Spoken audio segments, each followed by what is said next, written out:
I arrived late for Christmas dinner at my daughter's house. As I approached the door, I heard my son-in-law making a toast. "It is a relief that the useless old man did not show up," he said. "I hope he is gone for good." The room filled with laughter. Without saying a word, I shut the door, turned around, and walked away.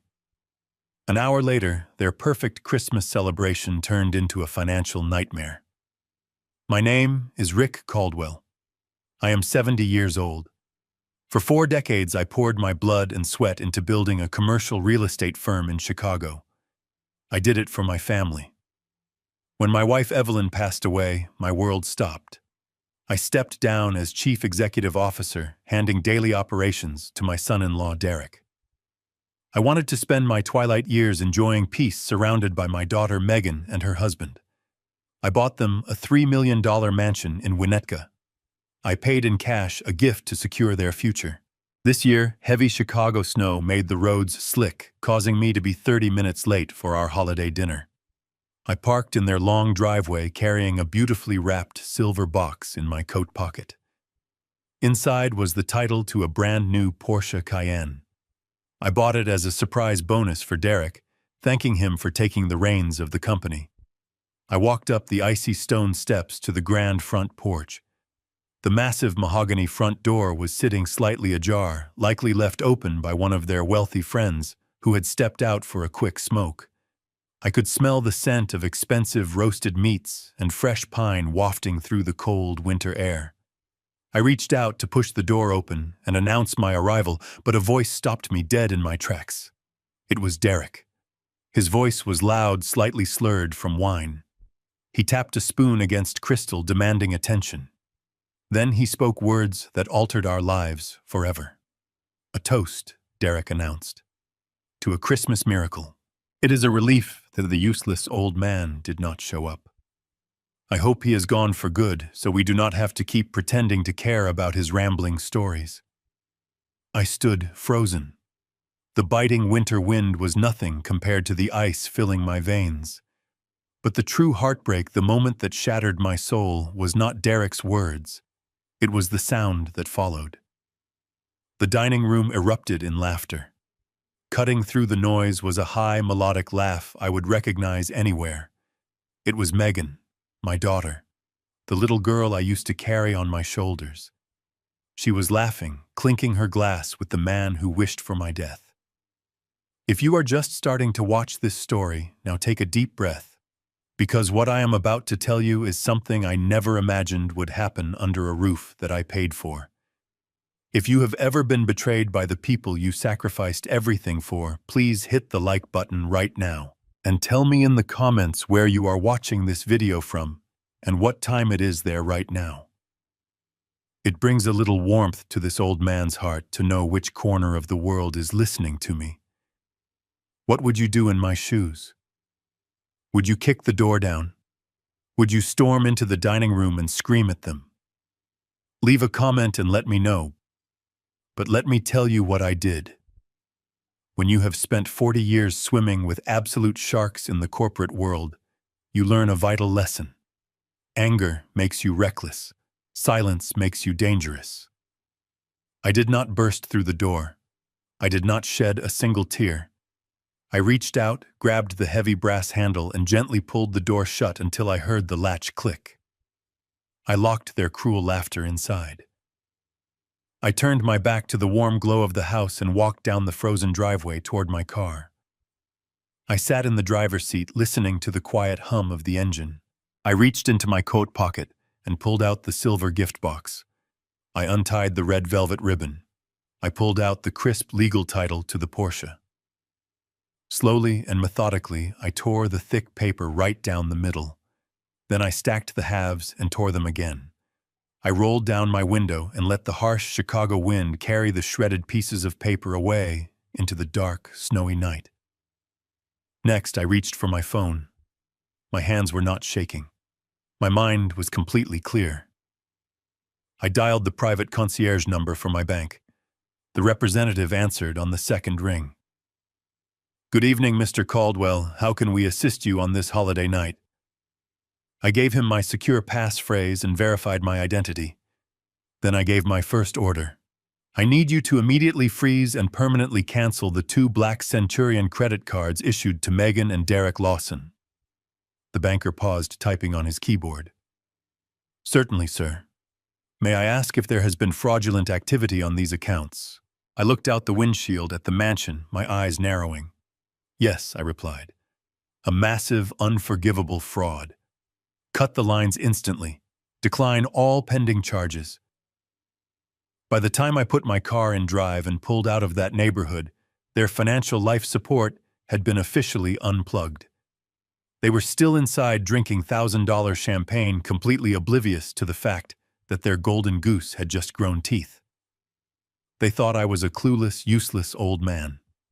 They were about to find out exactly why I was the one who built the empire they were so desperate to steal. The morning of December 26th arrived with a bitter, biting chill. I sat in my study nursing a cup of black coffee. The house was entirely silent.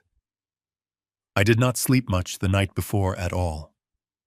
My mind was busy processing the death of my family and the birth of the war I had to fight. I was waiting for the phone to ring. I knew exactly how Megan operated. She had a ritual the day after Christmas. The post-holiday sales at the high-end boutiques on Michigan Avenue. For years, she treated those high-end designer stores like her personal closet. I looked at the grandfather clock. It was 10:15. Right on schedule, my cell phone began to buzz. I let it ring 3 times before I picked it up. I did not say a word. I just brought the receiver to my ear and listened. Dad, what in the world is going on? Megan practically screamed through the speaker. Her voice was shrill, filled with the kind of indignant rage that only comes from deep-rooted entitlement. I am standing at the checkout counter at Gucci. The cashier just told me my card was declined. Do you have any idea how humiliating this is? There is a line of people staring at me. I handed the girl the card again, and she said the account was permanently frozen. What did you do? Did you forget to pay the bill? Fix this right now for me. I am not leaving this store without these bags. I took a slow sip of my coffee. I pictured my daughter throwing a temper tantrum in the middle of a luxury store because my money had dried up. She did not ask where I was the night before. She did not ask if I had been in an accident on the icy roads. Her only concern was the plastic card. I set my coffee mug down on the heavy wooden coaster. I cleared my throat slowly. It is a relief that the useless old man did not show up. I said, my voice steady and low. I hope he is gone for good, so we do not have to keep pretending. The line went completely dead. For a long, agonizing moment, there was nothing but the faint sound of the boutique background music. I could hear Megan's sharp intake of breath. She was caught. She knew exactly what I was repeating to her. I waited for the apology. A part of me still hoped she would break down and cry. I hoped she would beg for my forgiveness and admit she was wrong. But the silence stretched on, and when she finally spoke, there was no remorse in her voice. There was only defense. Dad, you are being completely ridiculous and overly sensitive, Megan said, her tone shifting to irritation. Were you spying on us? You stood outside the door and eavesdropped on your own family. That is incredibly intrusive. Derek was just making a joke. You are blowing it totally out of proportion. You have no idea what we are dealing with right now. You just sit in your quiet house all day while Derek is killing himself trying to keep your company afloat. He is carrying your burden. You left him with a massive mess. Do you know that the fourth quarter company profits are dropping drastically? Derek is under an immense amount of stress trying to fix the problems you left behind. He had a little too much wine and vented his frustration. And your reaction is to cut off your own daughter's credit card. You are acting crazy and completely unreasonable. I listened to her words carefully. Every syllable was a calculated attempt to manipulate my emotions and gaslight me into believing I was the villain. But it was the lie about the company that made the hair on the back of my neck stand up. I built a commercial leasing empire from the ground up. My business model was completely bulletproof. We leased massive office spaces. Every single contract we had was locked in for a 10-year minimum term, with guaranteed rent escalations built into the clauses. Our occupancy rate was at 98%. The operating costs were fixed. It was a machine designed to generate steady, predictable cash flow. Profits do not drop drastically in the fourth quarter in a business model like mine. It is mathematically impossible unless someone was stealing from the inside. My gut clenched. Derek was not just disrespectful. He was draining the company dry, and my daughter was covering for him. I realized then that if I challenged them now, they would panic. They would destroy evidence and cover their tracks. I needed time to build my trap. I needed to become the clueless old man they thought I was. I let out a long sigh, practicing the sound of an elderly father who was confused and easily manipulated. "Oh, Megan," I murmured, letting my voice waver. "I am so sorry. I guess I just misunderstood. My hearing is not what it used to be, and I felt so hurt standing out there in the cold. I had no idea Derek was under so much pressure at the office. I suppose I am just losing my touch. Please forgive a foolish old man. Do not worry about the bags. I will call the bank right now and authorize a temporary limit of $2,000 so you can finish your shopping. I will sort out the rest of the accounts on Monday. I love you, sweetheart." I hung up the phone before she could speak another word. The trap was set. They thought they had won this little battle, but the war for my legacy had only just begun today. The very next morning, I packed a single leather duffel bag. I called Megan, keeping my voice light and slightly weak, playing the role of the exhausted, declining patriarch to absolute perfection. I told her the winter cold was aggravating my joints, and that the recent stress had been too much for my aging brain to handle. I explained that I was taking a last-minute flight down to a quiet golf resort in Florida to rest for a few weeks. I promised I would stay out of their hair, so Derek could focus on his important work at the firm. Megan sounded genuinely thrilled. She told me to take all the time I needed, her voice dripping with that fake, sugary sweetness that now made my stomach turn. She even offered to have Derek arrange an airport car for me, which I politely declined. I needed them to believe I was thousands of miles away, completely disconnected from the reality of my own business. I did drive to the international airport just in case they were tracking my vehicle. I parked my luxury sedan in the long-term lot, walked into the busy terminal, and bought a cup of black coffee. I waited exactly 1 hour. Then I walked right back out, hailed a standard yellow cab, and gave the driver an address in a quiet, forgotten suburb of Chicago. I was not going to sunny Florida. I was going to war, and to fight a war, you need a secure, forward operating base. The cab dropped me off at a crumbling 2-story roadside motel just off the interstate highway. It was the kind of place that still used physical metal keys and had a neon sign with half the letters completely burnt out. I walked into the dimly lit lobby, handed the tired clerk a wad of cash, and booked a room under a false name for 2 full weeks. Room number 112. It smelled of stale cigarette smoke and cheap industrial pine cleaner. The wallpaper was peeling at the corners, and the mattress felt like a slab of solid concrete. It was a massive departure from my custom-built estate with its heated floors and imported Italian marble. But I did not care.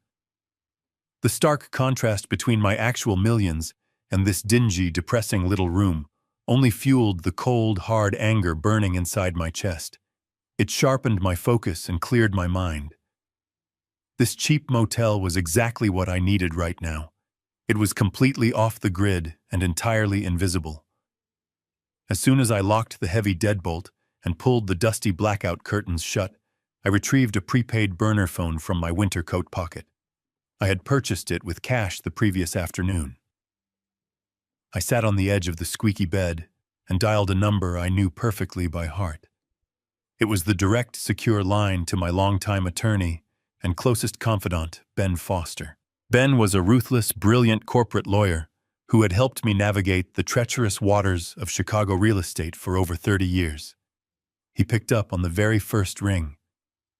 "Ben, It is Rick, I said quietly into the receiver. Rick. Ben replied, his voice thick with genuine confusion. I thought you were supposed to be on a plane to Miami right now. Your daughter just called my office asking if I needed anything signed before you went completely off the grid. I am not in Florida, Ben. I am sitting in a dirty roach motel 30 miles outside the city, I told him, my voice turning to absolute steel. Listen to me carefully. Something is profoundly wrong at the company. Derek is bleeding the accounts dry, and I believe Megan is helping him cover his tracks. They think I am losing my mind. They think I am out of the picture. I need you to assemble a covert forensic accounting team immediately. I want the absolute best people you have, the ones who do not ask questions and do not leave digital footprints behind. There was a heavy pause on the other end of the line. Ben was a seasoned professional. He did not waste time with shock or unnecessary pity. Understood, he said simply. What exactly are we looking for? I want a complete shadow audit of every single transaction Derek has authorized. Since I stepped down, I instructed. Every vendor contract, every maintenance invoice, every incoming wire transfer. I want to know where every single dime has gone. And Derek cannot know about this. If he gets even a slight whiff that we are looking into the books, he will panic and start shredding sensitive documents. Consider it done, Ben promised with absolute certainty. I will have the team working off-site by midnight. We will pull the digital ledgers through the secure back-end access you retained. Sit tight, Rick. I will bring you the preliminary financial reports as soon as we find the hidden thread. I hung up the burner phone and tossed it onto the cheap laminated nightstand. And then the absolute hardest part of the entire operation began. The agonizing waiting game. For the next 3 entire days, I did not leave that cramped motel room. I paced the worn carpet, wearing a path from the small window to the heavy door.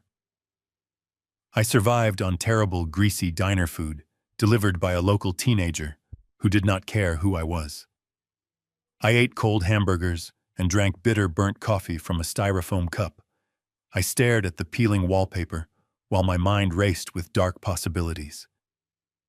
Every single hour that passed felt like an absolute eternity. I was a man used to taking immediate, decisive action. Being reduced to a ghost hiding in the shadows of my own city was agonizing. But with every sleepless hour I spent on that terrible mattress, my resolve hardened. I was going to dismantle their lives completely. On the evening of the 4th day, a heavy rhythmic knock echoed through the thin wooden door of my room. 3 quick taps, a pause, then 2 more. It was the signal Ben and I had agreed upon. I unlatched the deadbolt and pulled the door open just enough to let him slip inside from the freezing rain. Ben Foster looked entirely out of place in the dingy motel room. He was wearing a custom-tailored charcoal suit, his silver hair perfectly combed, holding a thick black leather briefcase that probably cost more than the mattress I had been sleeping on. He locked the door behind him, wiped the rain from his face, and let out a deep, heavy sigh. He did not offer a friendly greeting. He just walked straight over to the small, wobbly, circular table by the window, popped the brass latches on his briefcase, and began pulling out stacks of dense financial reports. I sat on the edge of the bed, watching him spread the papers out under the dim, flickering light of the cheap floor lamp. "Have a seat, Rick," Ben said quietly, his voice lacking its usual courtroom confidence. It was replaced by a grim, professional solemnity. The forensic team worked around the clock. We found the bleed. And I have to warn you, my friend, it is much worse than just a few unauthorized bonuses or bad investments. I pulled up the only chair in the room and leaned over the documents. "Talk to me, Ben," I demanded. "Where is my money going?" Ben pointed a manicured finger at a spreadsheet filled with hundreds of line items. He tapped on a specific column labeled Operational Expenses. "Your 4th quarter profits did not just drop because of market fluctuations, Rick. They plummeted because your son-in-law has been systematically draining the accounts through aggressive, fabricated vendor payouts. Specifically, he has been authorizing massive, unprecedented payments for building maintenance across your entire portfolio of commercial properties. I frowned, studying the numbers. I have always employed an incredible in-house maintenance team, I said. We handle plumbing, electrical, and structural issues internally to keep costs down. It has been that way for 30 years. Not anymore, Ben replied. 3 months ago, Derek quietly fired your lead contractor. He then outsourced all maintenance and emergency repair contracts to a single external vendor. Ben slid a glossy printed invoice across the table. It was stamped with a generic, uninspired logo. Apex Facility Solutions. I stared at the paper. I had never heard of them in my life. Who are they? I asked. Ben adjusted his glasses. That is exactly what my forensic team wanted to know. When they looked closely at the invoices, Apex was submitting the numbers made absolutely no sense. Routine heating and ventilation inspections that normally cost your company $800 were being billed at $3,500. Basic landscaping and snow removal fees were marked up by over 300% above the standard Chicago market rate. The structural repair costs for your downtown towers were multiplied by 5. Your company was blindly paying these inflated invoices without a single question asked, directly approved by the acting chief executive officer. Derek was signing off on every single check and fast-tracking the payments. The sheer audacity of it made my blood run cold. But I knew exactly how corporate theft worked. Derek was not just overpaying a lazy or incompetent vendor. He was purposely moving the money somewhere specific. Where is this company located? I asked, my voice dropping to a dangerous, quiet whisper. Ben flipped to the next page of the report. Apex Facility Solutions is a limited liability company registered in the state of Delaware. As you know, Delaware is notoriously secretive. It is a corporate haven designed specifically to hide the true identities of business owners. Shell companies set up shop there precisely because the state does not require the disclosure of the primary beneficiaries on public documents. It is the perfect place to build a dark, untouchable black box for stolen money. But Ben smiled, then a cold, predatory smile of a lawyer who had just won his case. Your son-in-law is incredibly arrogant, Rick, and arrogant men always make stupid, sloppy mistakes. Ben pulled out a final folder. It was thinner than the rest, marked with a red confidential stamp. My guys dug much deeper. We bypassed the public registries and traced the routing numbers attached to the bank accounts where your company was sending the stolen funds. Apex Facility Solutions holds a primary business account at a private bank in the Cayman Islands. But to set up that offshore account, the bank required a certified declaration of beneficial ownership to comply with strict international anti-money laundering laws. My forensic experts managed to obtain a copy of that specific declaration. Ben slid the final document across the table. It was a scanned copy of a legal banking form. My eyes scanned down the page past the dense legal jargon until they landed on the bottom right corner. There, written in bold black ink, was a signature I had seen 1,000 times before. It was the exact same signature that was on my daughter's marriage certificate. It was the same signature that was on the holiday greeting cards sitting on my fireplace mantel back home. Derek Lawson was listed as the sole primary beneficiary of Apex Facility Solutions. The dark room went completely silent. The only sound was the heavy rain beating against the motel window. I sat there and stared at the signature until the printed letters blurred. Derek was actively and maliciously embezzling millions from my life's entire work. He was robbing me blind, smiling right in my face and drinking my expensive wine while he did it. The sheer staggering scale of the personal betrayal threatened to totally crush me. I looked up at Ben. What happens next, Ben? What happens next, Ben? Ben closed his briefcase with a sharp snap that echoed loudly in the tiny dark motel room. He looked at me with the tired, heavy eyes of a man who had seen the absolute worst of human nature throughout his long legal career. We find out exactly what he is buying, Ben replied. Embezzlement is just the mechanism, Rick. It is the plumbing. But water has to flow somewhere. Millions of dollars do not just sit idle in an offshore account when a cat like Derek is involved. He is spending it. And we need to know exactly what he is spending your life savings on right now. Is it gambling debts? Is it blackmail? Or is it something much more personal? I authorized Ben to hire the most expensive, discreet private investigator in the entire city of Chicago. I did not want a retired beat cop who worked out of his personal car. I wanted an absolute ghost. Ben hired a former federal intelligence officer who specialized in high-asset, untraceable surveillance. For the next 48 agonizing hours, I remained completely trapped in my depressing, dimly lit motel room. I spent my time pacing the worn carpet, staring blankly at the stained ceiling, and waiting for the private investigator to do his job. I tried desperately to imagine what Derek was actually doing with the stolen funds. I pictured him making terrible, risky real estate investments, or perhaps funneling the money into a secret, failing tech startup. I tried hard to rationalize the theft as an act of pure, unadulterated corporate greed.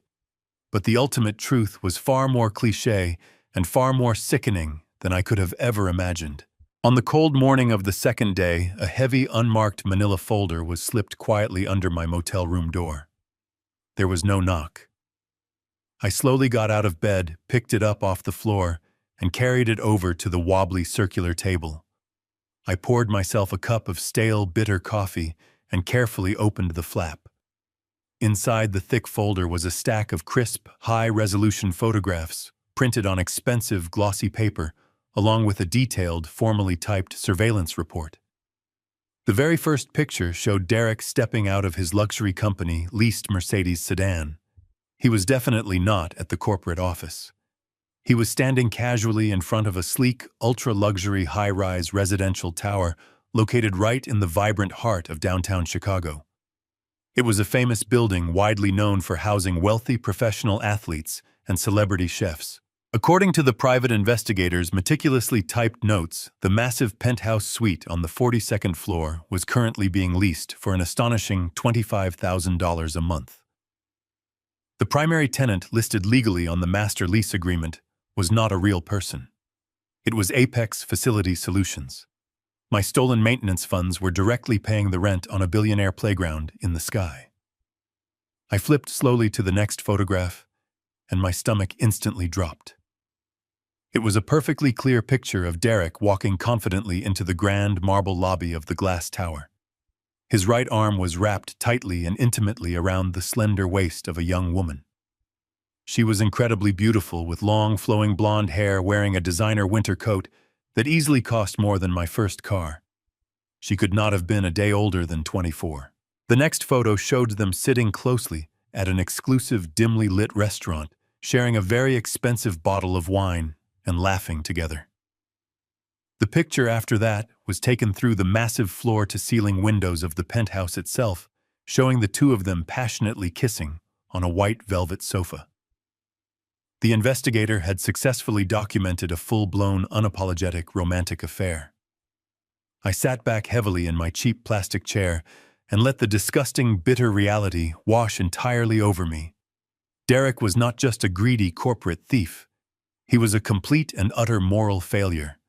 He was actively using the money he stole from my company to generously fund a lavish, secret double life with a woman 15 years younger than his own wife. He was buying her expensive diamond necklaces, taking her on private helicopter rides over the city at night, and paying for a luxury downtown penthouse, all while smiling warmly at me across the dinner table and pretending to be the perfect, devoted son-in-law. The sheer breathtaking arrogance of his actions was almost too difficult to comprehend. He truly believed he was entirely untouchable. But as I sat there and stared intently at the photograph of Derek kissing his young mistress, a strange, totally unexpected emotion began to well up deep inside my chest. It was not burning anger. It was a profound, crushing sense of sadness. I thought immediately about my daughter Megan. I thought about her sharp, defensive tone on the phone when her credit card was embarrassingly declined. I thought about how she had blindly defended him forcefully, claiming he was stressed and working himself to the bone to save my struggling company. She was completely and utterly blind.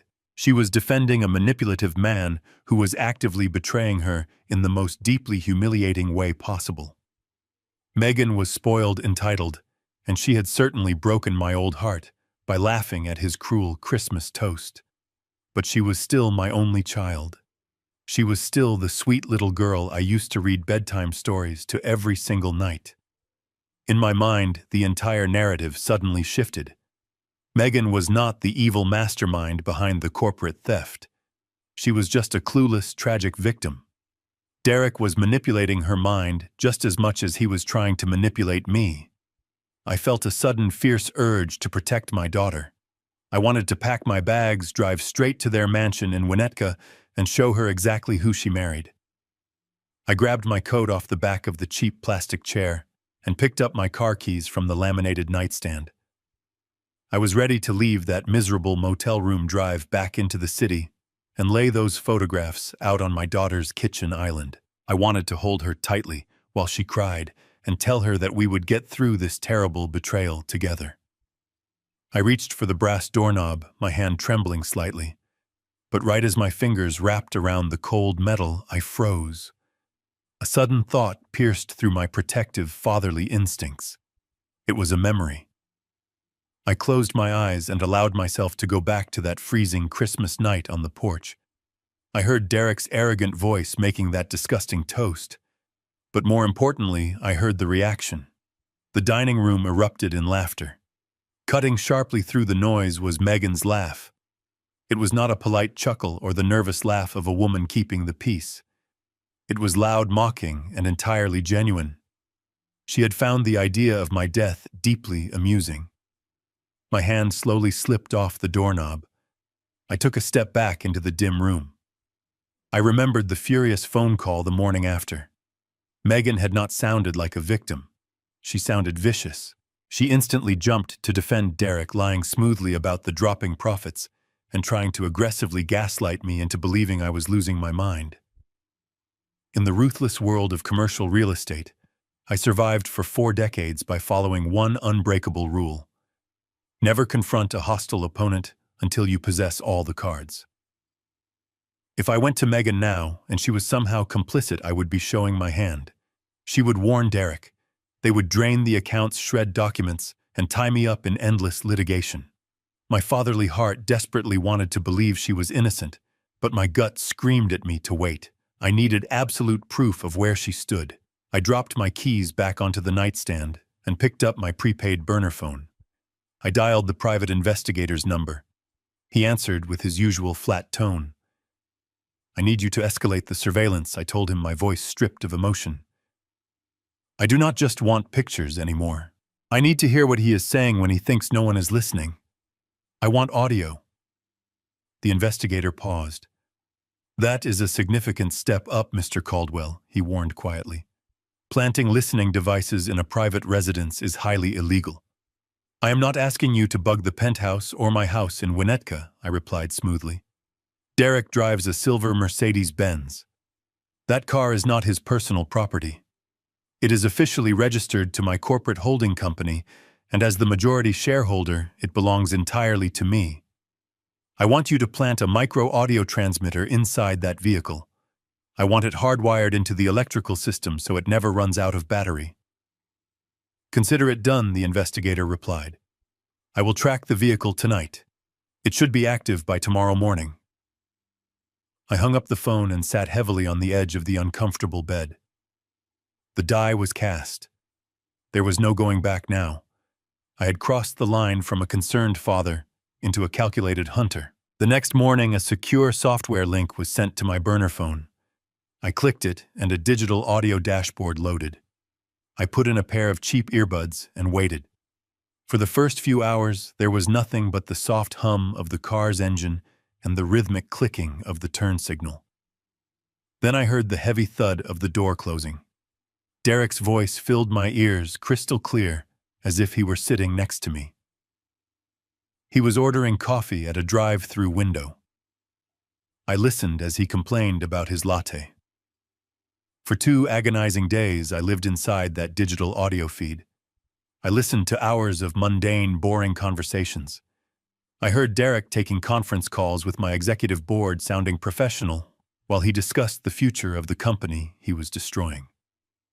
I heard him singing along to classic rock stations in heavy traffic. I heard him yelling at a valet outside his gym. I even heard him making dinner reservations. But the one thing I did not hear was Megan. She was never in the car.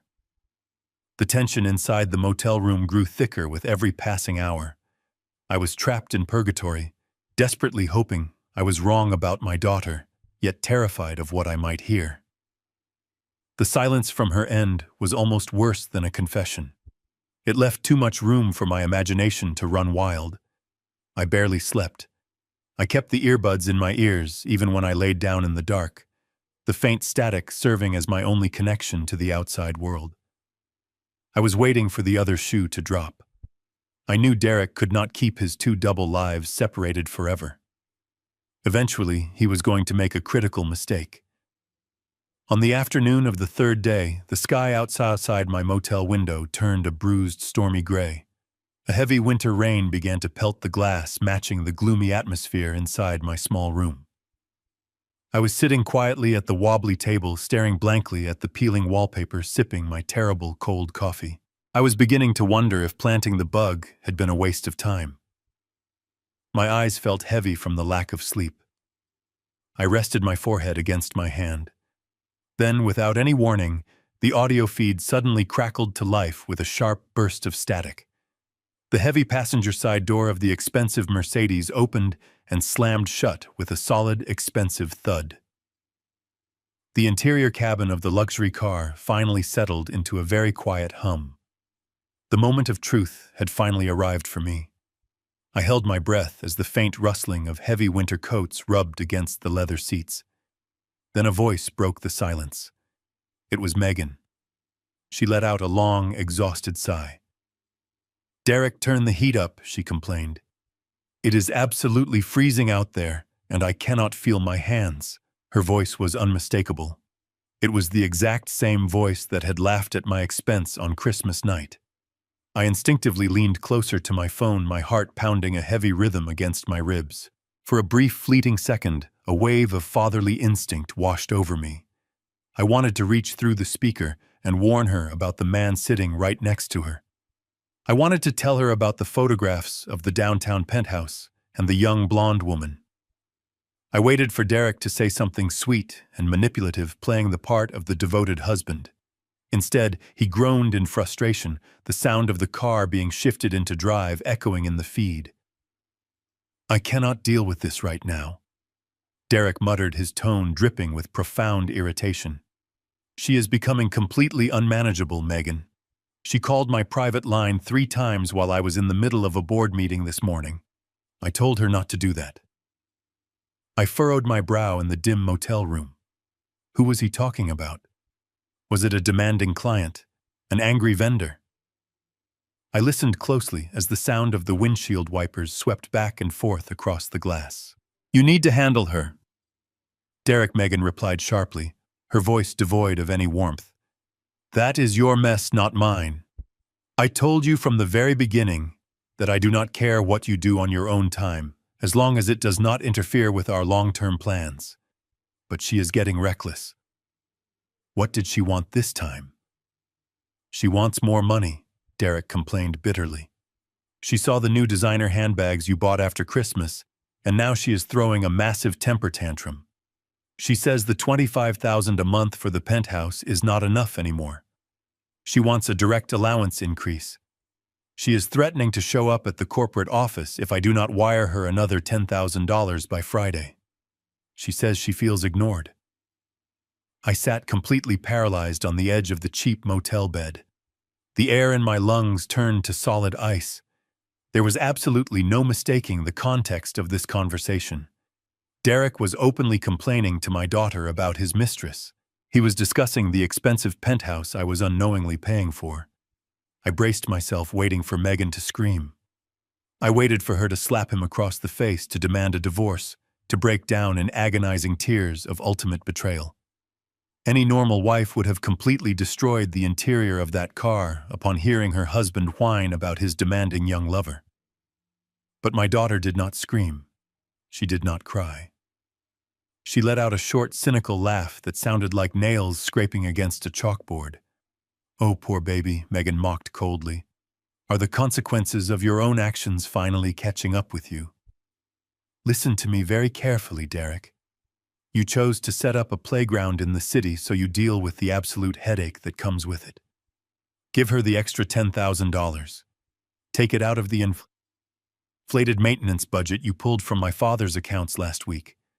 Do whatever you have to do to keep her satisfied and completely out of sight." "But she is getting too greedy," Derek argued, sounding genuinely stressed.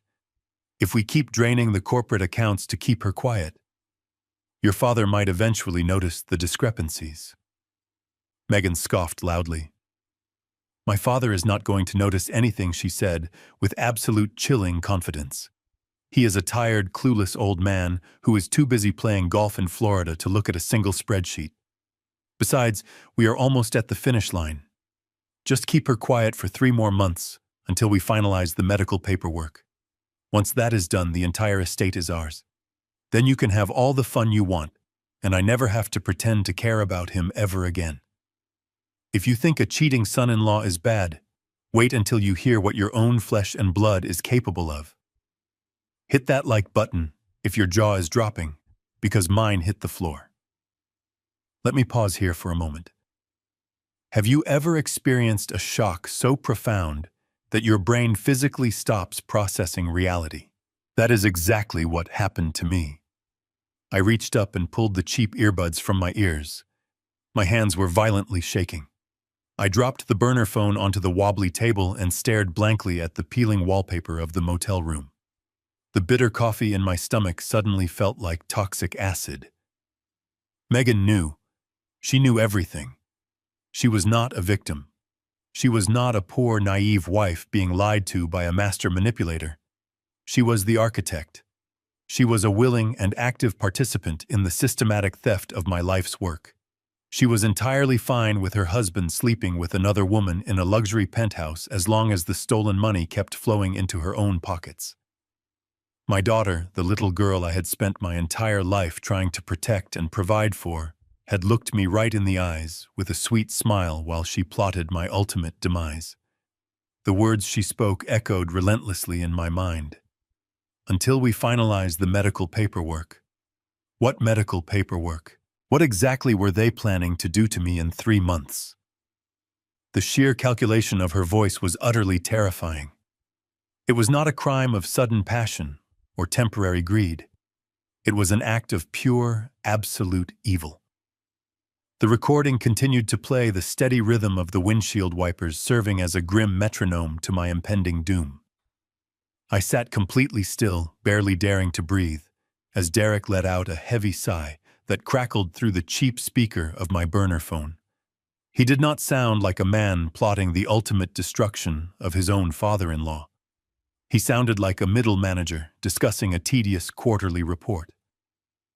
"So where do we actually stand with Dr. Harrison?" Derek asked, his voice entirely devoid of any moral hesitation.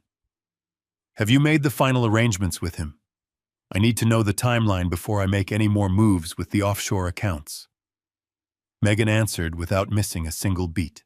Her voice was terrifyingly calm, completely detached from the horrific reality of her words.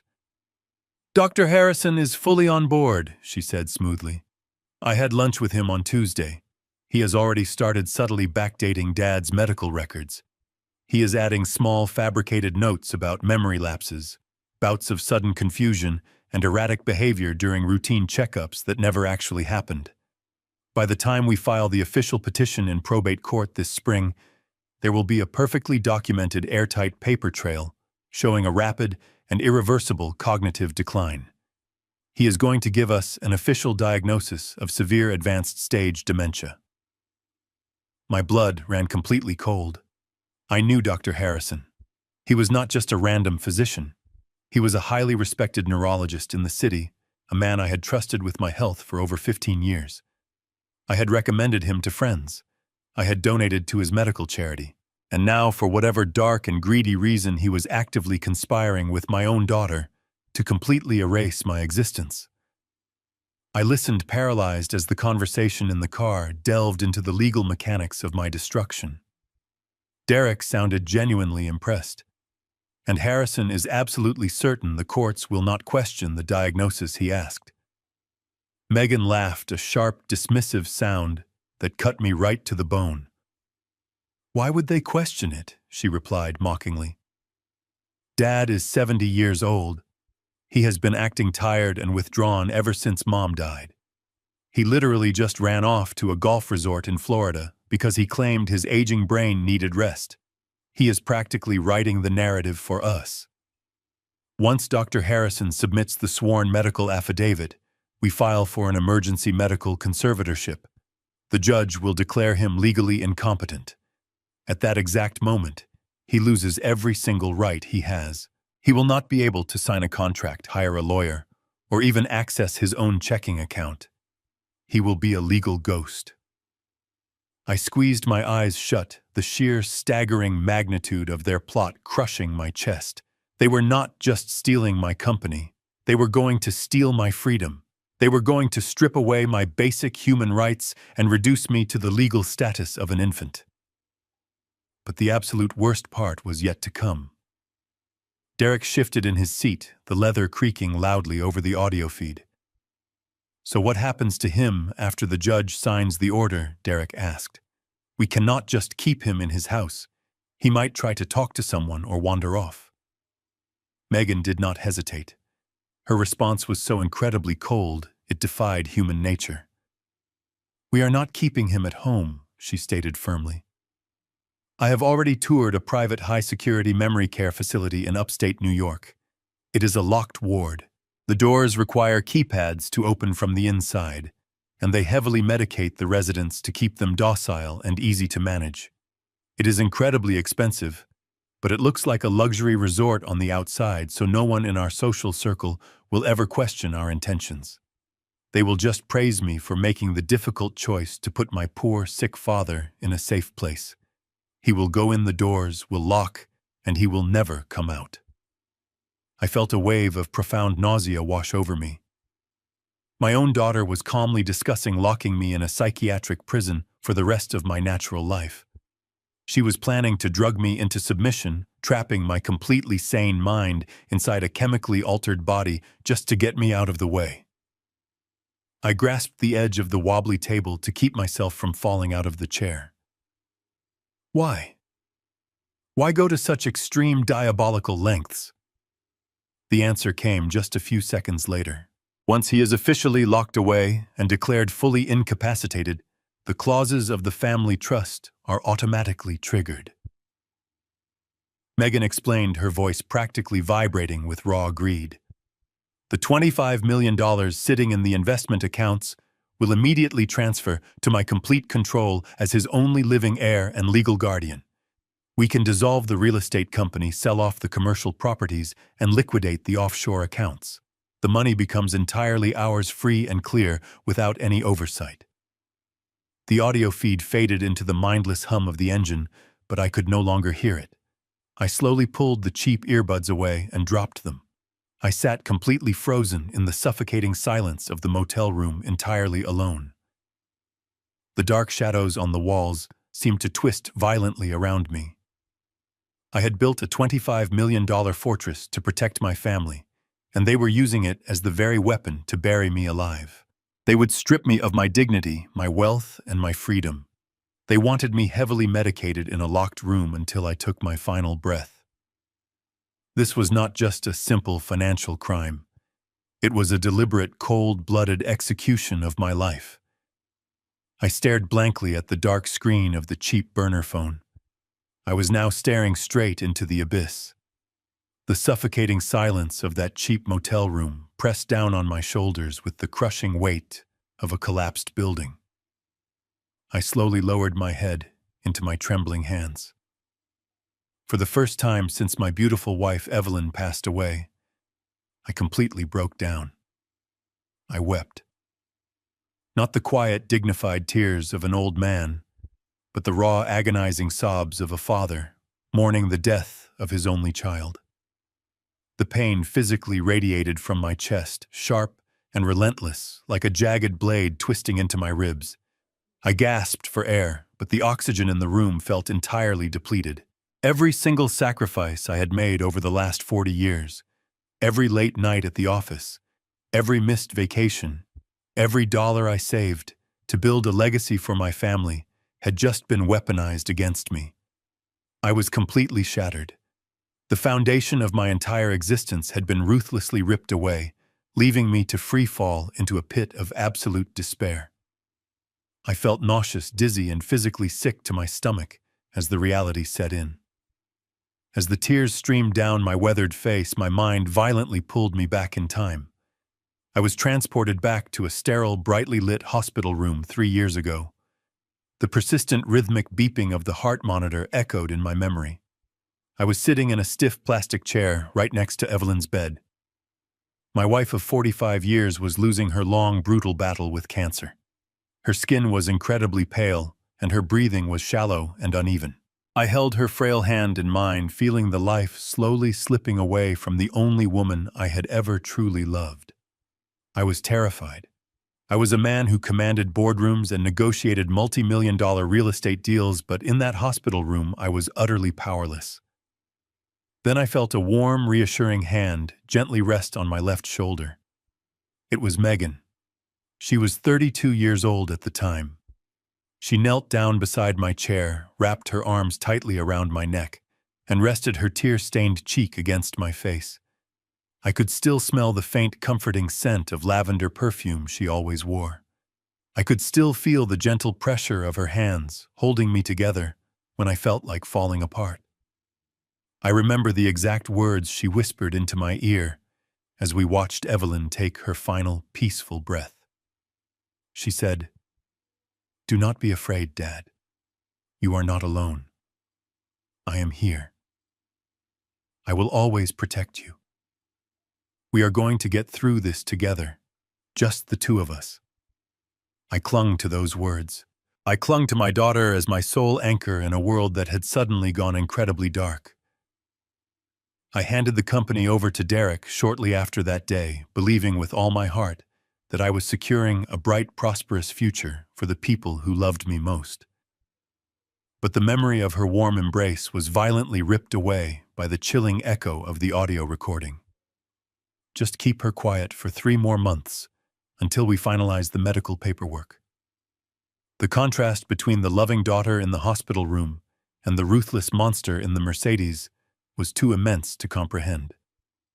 I realized then with absolute clarity that the young woman who had comforted me on that tragic day was completely gone. She had been swallowed whole by her own insatiable greed. The Megan who laughed at my funeral toast, the Megan who plotted to lock me inside a medicated high-security memory care facility, was a complete stranger wearing my daughter's face. She was a hollow, empty shell devoid of any humanity or familial loyalty. She had traded her soul for a $25 million trust fund. It was a cold-blooded transaction, an incredibly calculated betrayal that completely erased 3 decades of unconditional parental love. There was absolutely nothing left to salvage, nothing left to forgive, and definitely nothing left to protect. As that horrifying realization settled deep into my bones, a profound transformation began to take place inside me. The agonizing sobs slowly faded away. The hot, stinging tears drying on my cheeks turned cold. The paralyzing grief that had anchored me to the edge of the motel bed evaporated, replaced by a dark, simmering rage. I slowly lifted my head and stared directly at my reflection in the smudged mirror hanging above the cheap, laminated dresser. The man staring back at me was no longer a grieving widower. He was no longer a confused, elderly father hoping to salvage his broken family. I reached up and wiped the last remaining tear from my eye with the rough back of my hand. I took a deep, steadying breath, filling my lungs with a renewed sense of terrifying purpose. They had severely underestimated the man they were dealing with. They assumed my age made me weak. They assumed my love for them made me completely blind. They forgot that, long before I was a comfortable, wealthy patriarch, I was a hungry, ruthless street fighter who built an empire from absolute nothing. They wanted to strip me of my rights. They wanted to declare me legally incompetent and lock me away in the dark. I stood up from the bed, my posture perfectly straight, every joint and muscle tight with absolute resolve. I would not be a victim in this story. I would not allow these pathetic, greedy parasites to feast on my life's work. The father was entirely dead. The executioner had just been born. I walked over to the small table, picked up my secure phone, and prepared to dial Ben Foster. It was time to build an iron fortress around my wealth and drop the heavy hammer of justice directly onto their heads. I would make sure they had absolutely nothing left by the end of this war. I dialed Ben Foster's number. He answered, expecting a financial update. I did not mention embezzlement. I told him about the recording, repeating my daughter's exact words. I detailed the horrifying plan to bribe Dr. Harrison, fabricate a severe dementia diagnosis, and lock me inside a memory care facility to seize the trust. A long silence followed. Ben had seen decades of corporate greed and bitter family disputes, but even he was speechless at their sheer depravity. When he finally spoke, his voice was a low growl. "Pack your bags, Rick," he commanded. "I am sending a car. We will go on the offensive right now and make them pay." Within 2 hours, I sat inside Ben's heavily secured downtown office overlooking the freezing Chicago River. The cheap motel was behind me.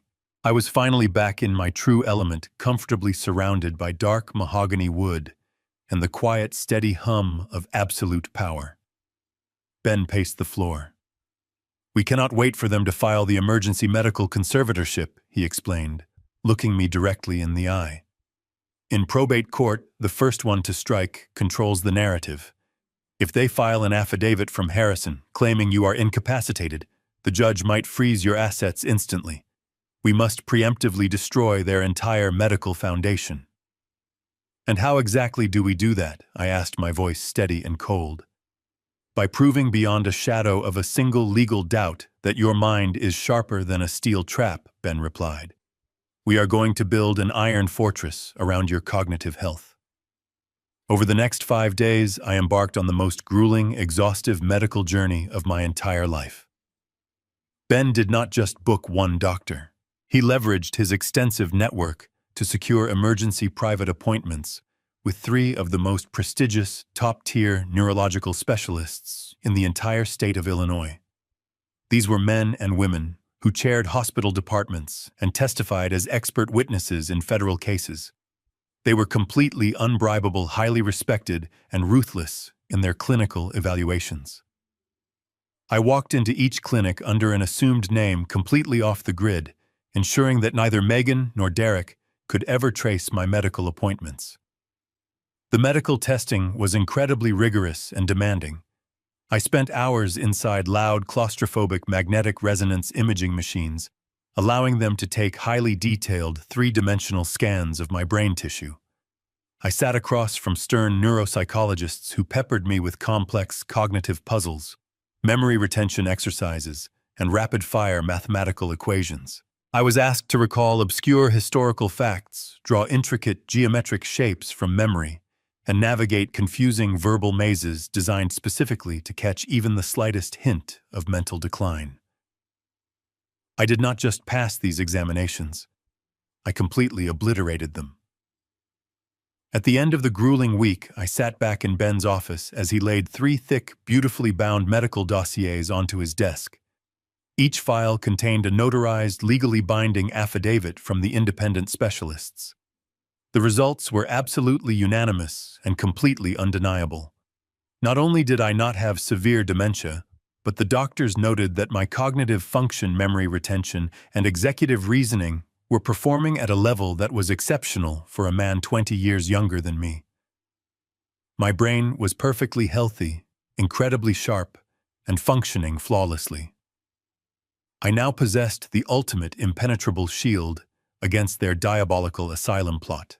If Dr. Harrison ever dared to submit his fabricated medical records to a judge, Ben would immediately drop these three independent world-class evaluations onto the bench, instantly exposing Harrison as a fraud and destroying the petition. But securing my freedom was only the first half of the master plan. The second half was securing my legacy.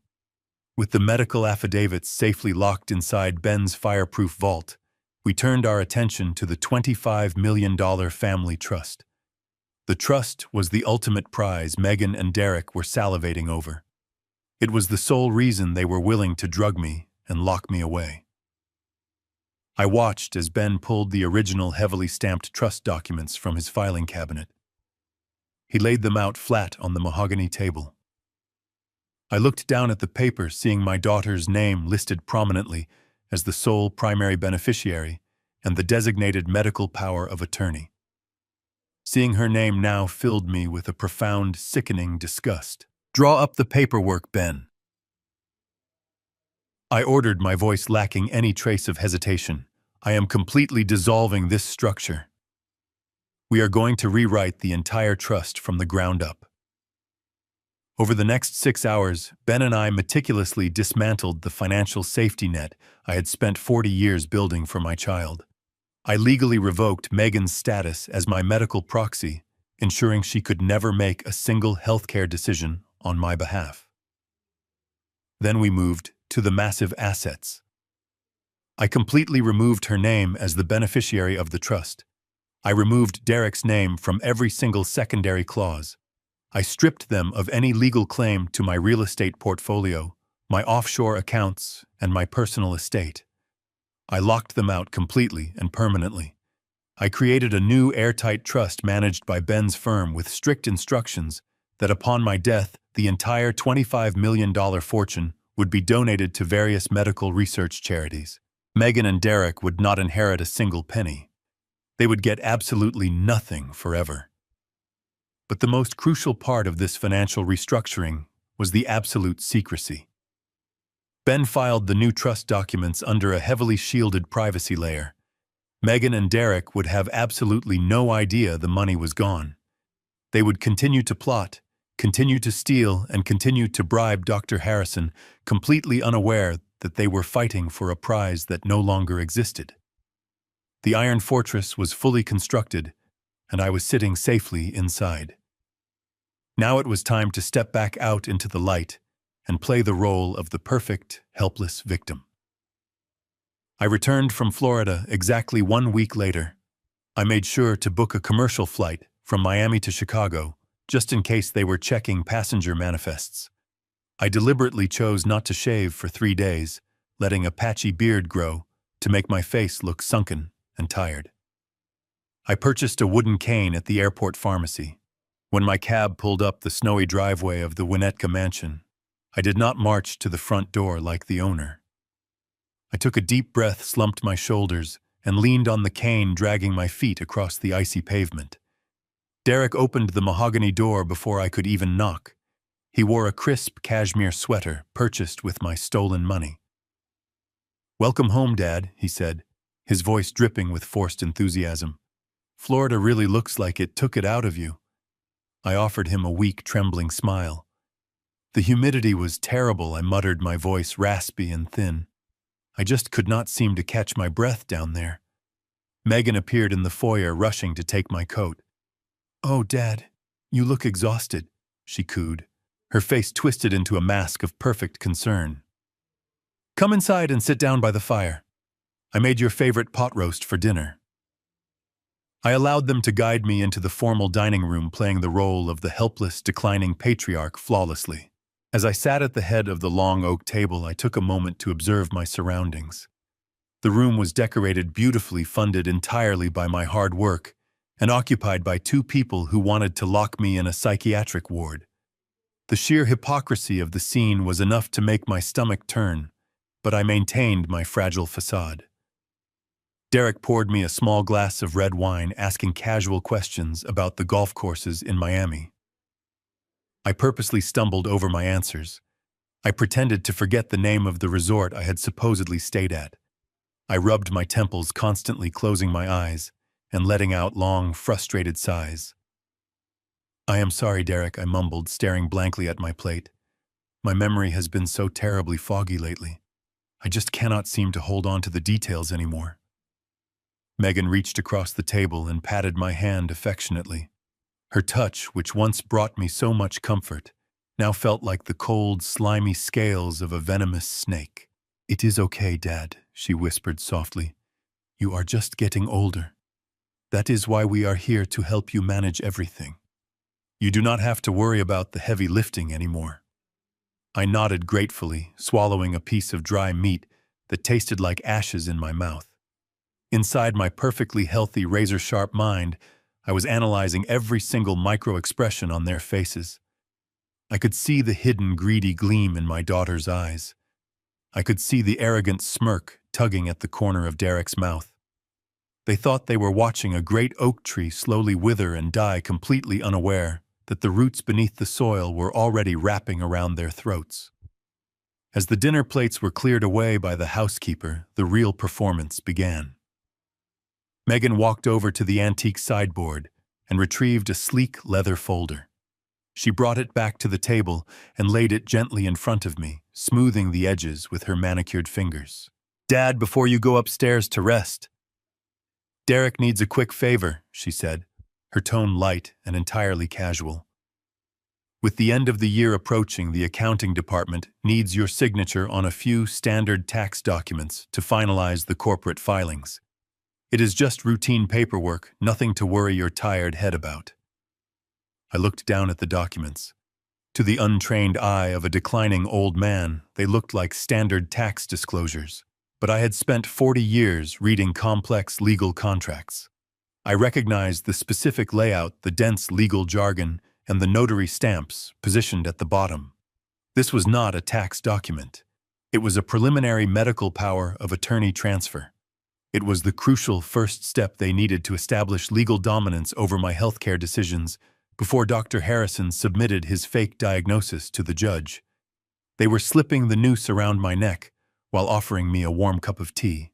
I reached into my shirt pocket and pulled out my reading glasses, letting my hands shake violently as I put them on my face.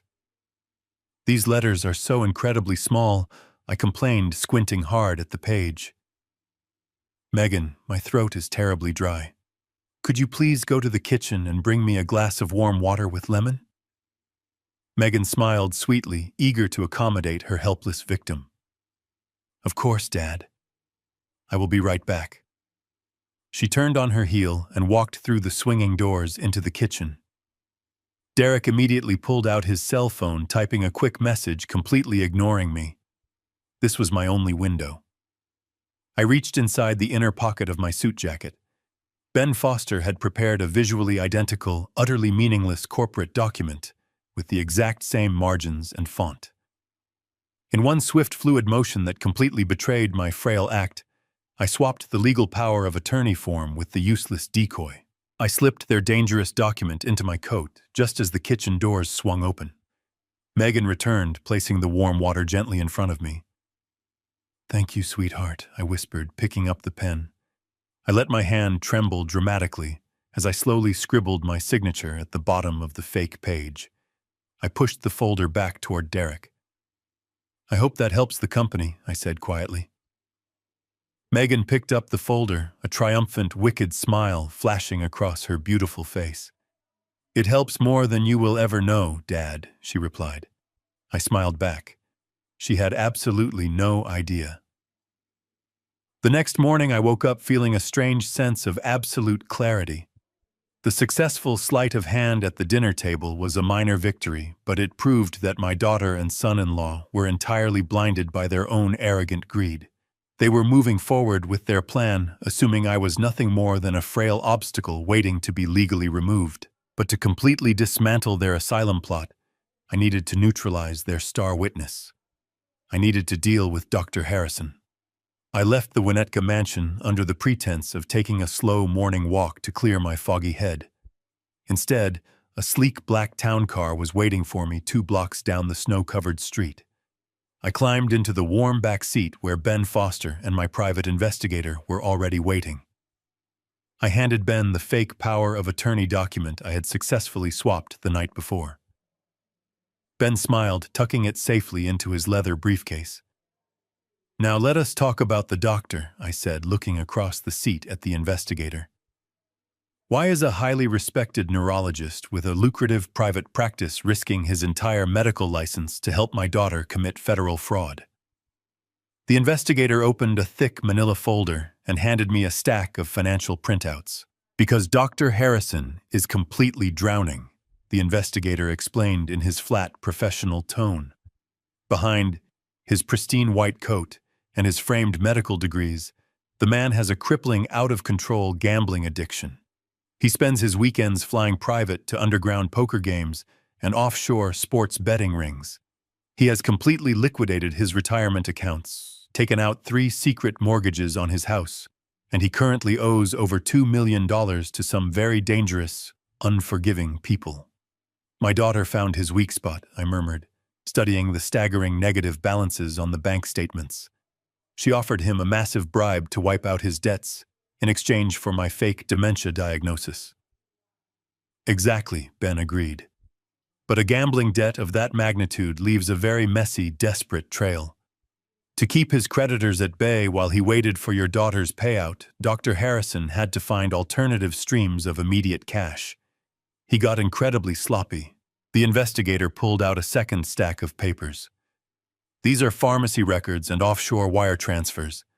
Dr. Harrison has been running a highly illegal shadow practice. He is writing thousands of fraudulent prescriptions for heavy, highly addictive pain medications and selling them to street-level distributors for straight cash. Furthermore, he is funneling that cash through a series of fake consulting firms to completely evade federal income taxes. We have irrefutable proof of massive medical malpractice, illegal drug distribution, and severe tax evasion." I looked at the documents, feeling a cold, hard satisfaction settling deep into my chest. Dr. Harrison was not just a greedy physician. He was a desperate criminal standing right on the edge of a massive cliff. He thought my daughter was his golden parachute, his ticket to freedom from his dangerous debts. But he had absolutely no idea that I was the one currently holding the detonator to his entire life. Ben gathered the folders and placed them carefully back into his leather briefcase. "I am going to pay the good doctor a little visit this evening," Ben stated, adjusting his silk tie. "I will make sure he understands exactly who is actually controlling this game." Later that night, long after the clinic had closed and the waiting room was entirely empty, Ben Foster walked casually into Dr. Harrison's private office.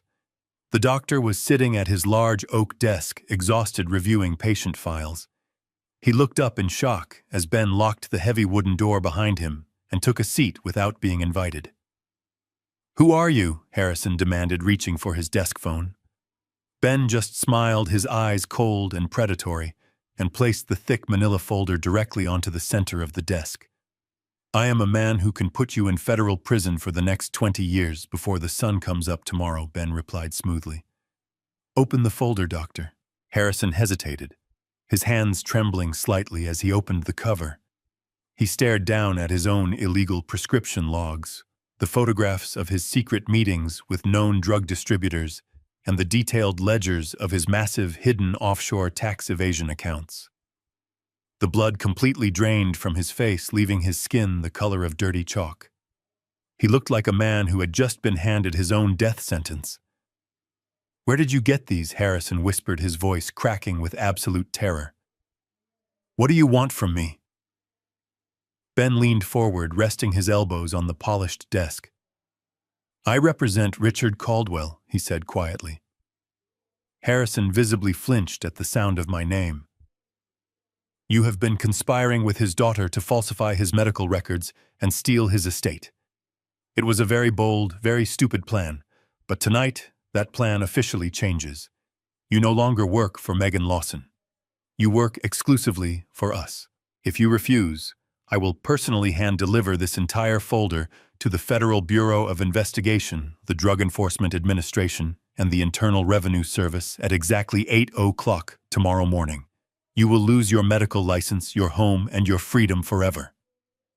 Harrison slumped back in his leather chair, totally defeated. The arrogant doctor was completely broken. "What do I have to do?" He surrendered, his voice barely a hollow whisper. "You are going to continue your little charade," Ben instructed coldly. "You will answer Megan's phone calls.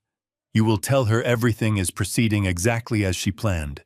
You will assure her that the dementia diagnosis is perfectly documented and ready for court. But you will not file a single piece of paper without my explicit authorization. You are our pawn now, Doctor. Make one single wrong move and I will destroy your life." With Dr. Harrison firmly under our control, the final pillar of their diabolical plan completely crumbled into dust. I did not need to confront Megan or Derek. I just needed to let them blindly continue walking down the path of their own destruction. The days following that meeting moved with a slow tension. December 30th arrived, bringing a bitter wind that blanketed Chicago in white snow. The city buzzed with the joyful energy of the approaching holiday. People were rushing through the streets preparing to ring in the new year. But inside the mansion, a very different kind of anticipation was brewing. Tomorrow night was the company's annual New Year's Eve gala. For decades, I had hosted this massive, luxurious event at the downtown Four Seasons Hotel to celebrate the hard work of my employees and to thank our largest investors. It was always a night of elegance and gratitude. But this year, Derek had completely hijacked the event. He had spent hundreds of thousands of dollars of corporate funds to upgrade the ballroom, hire a celebrity chef, and secure a premium open bar. He was not throwing a company party. He was throwing a coronation. He had invited all the major players in the Chicago commercial real estate market. He intended to use the midnight toast to unofficially declare himself the permanent chief executive officer, stepping out of my shadow and taking total control of the empire. Megan was equally consumed by the impending glamour. She spent the entire morning of the 30th directing a team of tailors who had come to the house for final fittings. She was wearing a custom-made diamond-encrusted evening gown that easily cost the annual salary of a regular working family. She glided through the marble hallways with an air of absolute superiority. At one point, she stopped in the living room where I was sitting quietly by the fire reading a book. She twirled around the expensive fabric, catching the light. "Do I look beautiful, Dad?" she asked, her voice laced with pure vanity. "You look exactly like the woman you have become," I replied softly, my tone completely flat. She took it as a compliment, smiling brightly before rushing back to her dressing room. She was entirely obsessed with the crown she was about to steal, completely oblivious to the massive guillotine swinging down toward her neck. While Megan and Derek were busy playing royalty, I quietly slipped out the back door and took a private car to Ben Foster's office. The time for gathering evidence was officially over. It was time to pull the trigger. I sat across from Ben as he placed the final comprehensive forensic audit of the Delaware LLC on the table. The file contained every single fraudulent invoice, every offshore wire transfer, and the undeniable proof of Derek's secret penthouse lease. It was a masterpiece of financial suicide. Ben looked at me over the rim of his glasses. "This is it, Rick. Once we make this call, there is absolutely no turning back. The federal government does not do family favors, and they do not negotiate with embezzlers. Derek will face mandatory prison time. Are you entirely sure you want to proceed?" I thought about the audio recording in the car. I thought about the locked ward of the memory care facility where my daughter intended to bury me alive. I did not feel a single ounce of hesitation. "Make the call, Ben." I ordered, my voice as cold as the winter air outside. Ben picked up his secure office phone and dialed a direct, unlisted number. He was not calling the local police department. He was calling an old, highly trusted contact high up in the Criminal Investigation Division of the Internal Revenue Service. When dealing with millions of dollars in stolen corporate funds funneled through offshore accounts, you bring in the absolute heaviest artillery available. Federal tax fraud is not a crime you can bribe your way out of. Ben put the phone on speaker so I could hear the conversation. The federal agent answered on the first ring. Ben quickly and professionally laid out the exact parameters of the case. He explained the fabricated maintenance invoices, the Delaware Shell Company, the Cayman Islands bank accounts, and the massive unreported income Derek was using to fund his mistress and his lavish lifestyle. The agent was silent for a long moment, absorbing the sheer scale of the financial crimes. "Do you have the physical documentation to back up these claims, Foster?" The agent finally asked, his voice stern and strictly professional. "I have a bulletproof 300-page forensic accounting report," Ben replied smoothly. "It includes signed bank declarations, routed wire transfers, and photographic surveillance of the primary beneficiary utilizing the stolen funds. Send it through the encrypted portal immediately," the federal agent instructed. "If the evidence is as airtight as you claim, I will wake up a federal magistrate tonight. We will have warrants quietly issued before morning." The line clicked dead. Ben turned to his computer and hit the final sequence of keys, transmitting the massive digital file directly to the federal authorities. I sat back in the heavy leather chair, letting out a long, slow breath. The trap was finally sprung. The invisible gears of the federal justice system were now aggressively grinding into motion.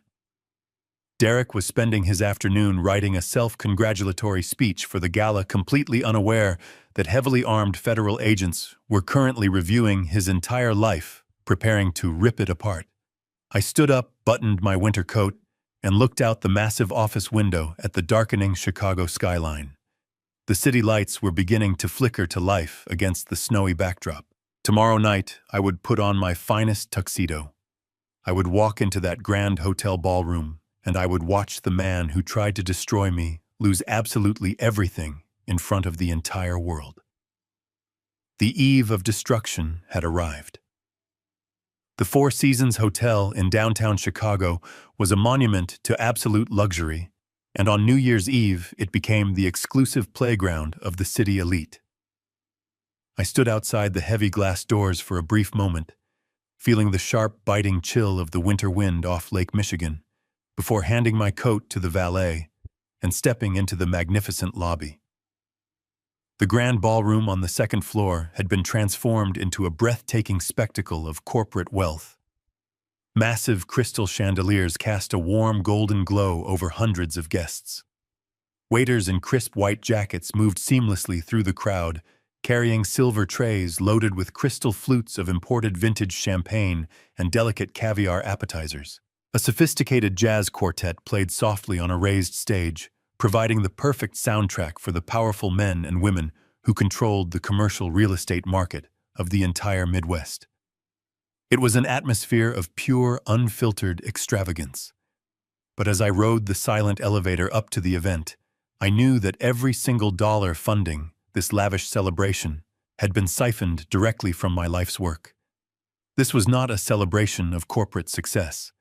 It was a victory party for two thieves who thought they had completely gotten away with the perfect crime. I paused just outside the massive oak doors of the ballroom, remaining completely unseen in the shadowy corridor. I allowed myself a few minutes to simply observe the room. Standing right in the center of the ballroom, completely surrounded by a circle of wealthy investors and powerful city officials, was Derek. He looked every bit the arrogant king he desperately wanted to be. He was wearing a custom midnight blue tuxedo, laughing loudly at his own jokes, and patting older, more experienced board members condescendingly on the shoulder. He was holding a glass of scotch in one hand and gesturing expansively with the other, soaking in the admiration and respect that he had absolutely not earned. Standing right beside him was my daughter Megan. My breath hitched slightly in my chest, not out of love but out of pure, cold disgust. She was practically dripping in heavy, brilliant diamonds. The necklace wrapped around her throat caught the chandelier light, shooting fractured rainbows across the room. She was wearing the extravagant custom-made evening gown she had paraded around the house just yesterday. She looked like a queen, smiling radiantly, holding court with the wives of my oldest business partners. They were the absolute picture of a successful, loving power couple, completely untouchable at the very top of the world. But they had no idea who was standing just outside the door. I had spent the entire last month playing the role of a frail, confused, easily manipulated old man. I had hunched my shoulders, dragged my feet, and let my hands shake. Tonight, that pathetic performance was officially over. I was not leaning on a wooden cane. I was not wearing the loose, comfortable sweaters of a retired grandfather. I was wearing a razor-sharp, perfectly tailored black tuxedo that hugged my shoulders and commanded immediate respect. I had visited my personal barber earlier in the afternoon, having my silver hair neatly trimmed and my face cleanly shaved. I stood up perfectly straight, pushing my shoulders back and lifting my chin, feeling the familiar, intoxicating surge of absolute authority returning to my bones. I was Richard Caldwell. I had built a $25 million empire with my bare hands, crushing ruthless competitors and surviving devastating market crashes. I was a man who commanded boardrooms, and tonight I was going to remind every single person in that hotel exactly who built the ground they were standing on. I adjusted my silk bow tie, took one final deep breath to steady my racing heart, and signaled the two event staff members standing by the entrance. They grabbed the heavy brass handles and pulled the massive oak doors wide open. I stepped into the grand ballroom. I did not sneak in quietly. I walked right down the center aisle with the heavy, measured posture of a military general inspecting his troops. My footsteps were slow, deliberate, and entirely confident. Almost immediately, the dynamic of the entire room began to shift. The older investors, the men and women who had known me for decades, stopped their conversations and turned to look. A wave of hushed whispers rippled through the elegant crowd. They had likely been told by Derek that I was too sick and frail to attend, that my mind was fading. But the man walking toward them radiated nothing but raw, concentrated power. The sea of expensive suits and beautiful gowns naturally parted for me, creating a clear, unobstructed path directly toward the center of the room. Derek was in the middle of a loud, boastful story when the silence of the crowd finally caught his attention. He turned around, an irritated frown forming on his face. Then his eyes locked onto mine. I watched closely as the arrogant smirk completely melted off his face, replaced instantly by a sudden chilling wave of subtle panic. He blinked rapidly, his eyes darting to my empty hands, realizing the cane was missing. He looked at my perfectly straight posture and the cold, dead expression on my face. Beside him, Megan froze completely. Her radiant smile vanished, her manicured hand gripping her champagne flute so tightly, her knuckles turned bright white. They were expecting a victim. They were staring at an executioner. I did not stop walking until I was standing less than 3 feet away from them, right in the dead center of the silent ballroom. "Good evening, Derek," I said smoothly, my voice carrying clearly across the quiet room. "It looks like you threw quite a party with my money." I smiled coldly, watching the absolute terror take root deep in his eyes. There was absolutely nowhere left for him to hide tonight. The king was about to be officially dethroned. Derek stared at me, opening and closing his mouth like a suffocating fish, unable to form a coherent syllable. His glass of scotch trembled violently, the amber liquid spilling over the rim. Megan was equally paralyzed, her eyes darting between my tailored suit and the unblinking glare I aimed at her husband. She tried to force a smile, a pathetic imitation of a loving daughter, but the sheer panic radiating from her shattered the illusion. "Dad," she stammered, her voice thin and devoid of its usual confidence. "We thought you were resting in Florida. We did not expect you tonight." I did not look at her. I kept my eyes locked on Derek, watching his illusion of power crumble. "I am feeling much better," I replied smoothly. "In fact, I have never felt more awake in my entire life." Derek swallowed hard, his throat bobbing nervously. The surrounding investors watched the exchange with intense curiosity. Derek knew he was losing control of the narrative. In a desperate attempt to reclaim his authority and hide behind a public persona, he abruptly turned away. "Excuse me," he muttered, his voice cracking slightly. "It is time for the midnight address." He practically ran toward the raised stage, his polished shoes slipping on the marble floor. He was fleeing desperately, hoping the bright stage lights and the wooden podium would protect him from the reckoning standing right in front of him. I remained exactly where I was standing, tall amidst the sea of faces, and watched him scurry up the velvet stairs.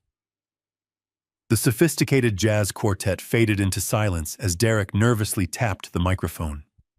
The sharp feedback echoed through the massive ballroom, instantly drawing the attention of all 500 guests. The room grew quiet, the gentle clinking of champagne glasses, and the low hum of conversation coming to a complete halt.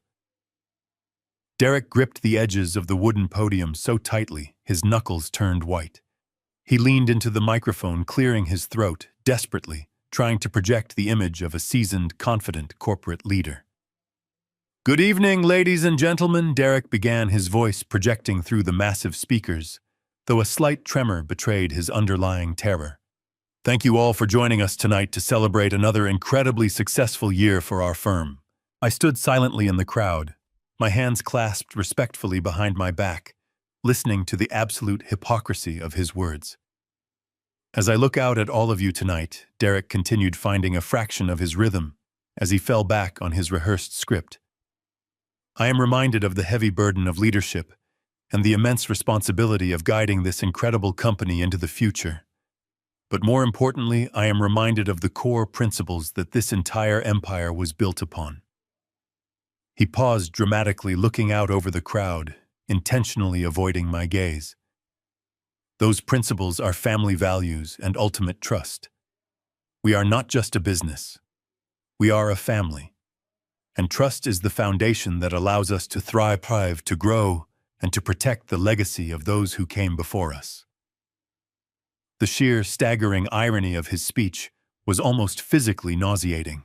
He was standing on a stage paid for with stolen money, wearing clothes bought with embezzled funds, lecturing a room full of honest, hard-working professionals about family values and trust. He was a man who had actively plotted to lock his own father-in-law in a psychiatric ward, boldly preaching about protecting a legacy. The utter lack of any moral compass was truly breathtaking to witness. I let him speak for another 2 minutes. I let him dig his grave as deep as possible, allowing the audience to fully absorb his hollow, arrogant promises.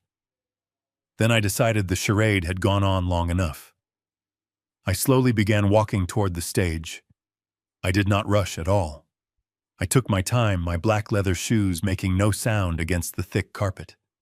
The guests naturally parted for me, their eyes shifting rapidly between the sweating man gripping the podium and the silent founder making his way to the front. Derek saw me approaching out of the corner of his eye. His confident words began to falter. He started repeating himself, losing his place in the meticulously prepared speech. "And as we move into the first quarter, we must continue to trust, to rely on our partners, because trust is everything." He stammered, beads of cold sweat now visibly forming on his forehead under the bright stage lights. I reached the base of the stage. I did not use the velvet stairs on the side. I stepped directly onto the center of the platform, the height difference suddenly vanishing as I stood shoulder to shoulder with him. The entire ballroom held its collective breath. You could have heard a single pin drop on the thick carpet. Derek froze mid-sentence, his mouth hanging open, the microphone completely forgotten. He looked at me with the eyes of a trapped animal, realizing the cage door had just locked shut. I did not raise my voice. I did not show an ounce of anger. I reached out and calmly, firmly wrapped my hand around the microphone. Derek was too paralyzed by fear to resist. He simply let go, stepping back, as if the metal object had suddenly burned his skin. I pulled the microphone from the stand and turned to face the vast sea of shocked guests. I looked out at the powerful board members, the wealthy investors, and finally my gaze locked onto Megan, who was standing completely rigid in the center of the room, her diamond necklace sparkling like cold ice. I brought the microphone to my lips, my voice echoing with absolute authority and devastating calm across the silent room. "Thank you for that touching speech, Derek," I said smoothly, letting the heavy sarcasm hang in the air. "But I think it is time for the real year in review presentation." I raised my left hand and gave a subtle, prearranged signal to the audio-visual technician standing in the shadows at the back of the massive ballroom. The technician was a private contractor Ben Foster had personally hired for this exact moment. Instantly, the elegant, soft lighting of the Four Seasons lowered to a dramatic theater-level darkness. A massive state-of-the-art projector screen smoothly descended from the ceiling directly behind the wooden podium where Derek and I stood. Derek looked up at the descending screen, his face completely devoid of color. He reached out a trembling hand, trying to grab the microphone back from me, but I simply stepped out of his reach. The low hum of the projector filled the quiet room, and a bright, piercing light cut through the darkness, illuminating the massive screen in stunning 4,000-pixel resolution. The guests leaned forward in their seats, expecting to see a polished corporate slideshow featuring our quarterly growth charts, new property acquisitions, and smiling employee photographs. Instead, the very first image that flashed across the screen was a stark, high-contrast scan of an internal company ledger. I spoke clearly into the microphone, my voice echoing like thunder across the silent ballroom. Over the past 3 months, our acting chief executive officer has authorized emergency maintenance payments totaling just over $4 million. These funds were wired directly out of our primary operating accounts to a single newly formed vendor. I pressed a small remote hidden in my palm. The slide transitioned with a sharp click. A heavily magnified glossy invoice appeared on the screen bearing the generic logo of Apex Facility Solutions. The crowd remained entirely silent, but the tension in the room began to thicken rapidly. I saw several of my oldest board members narrow their eyes, their sharp business instincts instantly recognizing a massive, glaring irregularity. I continued my presentation, pacing slowly across the front of the stage. Apex Facility Solutions is a limited liability company registered in the state of Delaware. They do not own a single truck. They do not employ a single maintenance worker. Yet they have been billing us at an astonishing 300% markup for basic services. The audience began to murmur, the wealthy investors shifting uncomfortably in their seats. They realized they were looking at blatant corporate theft. Derek was breathing heavily, sweat pouring down his face, completely paralyzed by the sheer magnitude of his public exposure. "Stop the presentation," he hissed at me, his voice a desperate, pathetic whisper. I completely ignored him and pressed the remote again. The screen flashed to a highly detailed flowchart. It showed the $4 million leaving our corporate accounts, bouncing through the Delaware shell company and landing directly in a private offshore bank account located in the Cayman Islands. A collective gasp rippled through the elite crowd. But I was not finished. The question, of course, is who actually owns this mysterious offshore account? I asked the audience, my tone dangerously calm. I clicked the remote. The screen filled with the certified banking declaration of beneficial ownership. They're blown up to 10 feet tall for every single person in Chicago high society to see was Derek Lawson's unmistakable signature. The murmurs erupted into a wave of shocked, angry whispers. Board members were pulling out their cell phones. Investors were shaking their heads in absolute disgust. Derek had not just stolen from me. He had stolen from every single shareholder sitting in that ballroom. But corporate theft is only part of this incredibly tragic story, I announced, raising my voice to cut through the rising noise. Because a man who steals $4 million usually has a very expensive reason for doing so. I pressed the button again. The financial documents vanished from the screen. They were instantly replaced by the crystal-clear, high-resolution photographs provided by my private investigator. The entire ballroom went absolutely dead silent. The first photo showed Derek walking into the luxury downtown residential tower, his arm wrapped tightly around a beautiful 24-year-old blonde woman. The final photograph was taken through the massive windows of the penthouse suite. It was a perfectly clear, undeniable image of Derek passionately kissing his young mistress on a white velvet sofa. I pointed to the screen. That luxury penthouse costs $25,000 a month, and it is entirely paid for by the stolen maintenance funds from this company. The silence that followed was suffocating, heavy, and incredibly destructive. 500 of the most powerful people in the Midwest were staring at the screen and then staring directly at Derek. His professional reputation, his carefully crafted image of a family man, and his entire future were being publicly slaughtered in real time. I turned my gaze away from the stage and looked directly into the center of the ballroom. I found Megan. She was standing exactly where I had left her, surrounded by the elite wives of my business partners. Megan knew all about the mistress and had authorized Derek to use stolen money to keep her quiet. But Megan was a creature of intense vanity and social status. She could tolerate a cheating husband in private as long as she kept the money and the mansion. She was being publicly humiliated, exposed as a fool and a cuckold in front of the exact people she desperately wanted to impress. Her high society friends were taking steps away from her, distancing themselves from the radioactive fallout of her marriage. Her face flushed a violent shade of crimson. Her jaw trembled uncontrollably now. The heavy diamond necklace around her throat suddenly looked less like a crown and more like a suffocating collar. Derek stood on the stage beside me, his head hanging low, totally defeated, unable to make eye contact with anyone. He was a dead man walking. The absolute financial and social slaughter was complete. I had stripped him of his dignity entirely. For a fleeting moment, Derek stood completely paralyzed by the sheer magnitude of his public destruction. He looked wildly around the massive ballroom, his eyes darting from the glowing projector screen to the disgusted faces of the board members he had spent the entire evening trying to impress. The realization of his absolute ruin finally shattered his shock, replacing it with a primal, desperate instinct to flee. He took a sudden, frantic step backward, stumbling awkwardly against the heavy wooden podium.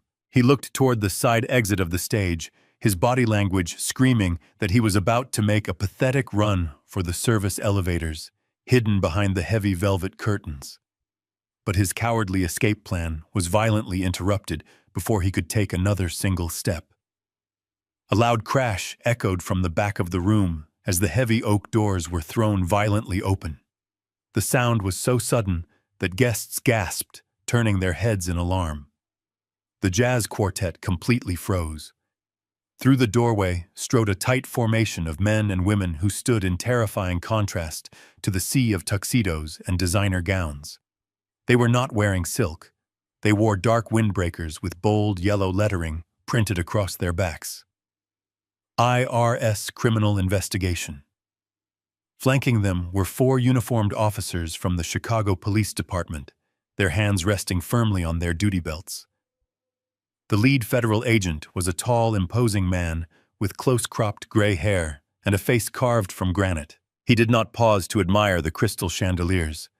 He walked straight down the center aisle of the ballroom with a terrifying, measured purpose.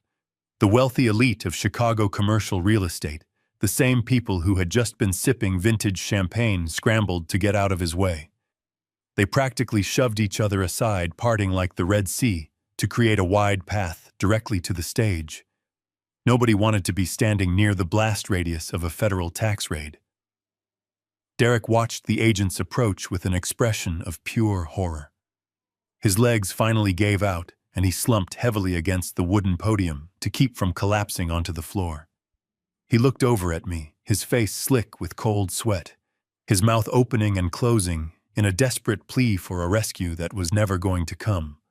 I simply stood my ground, my posture perfectly straight, my hands clasped behind my back.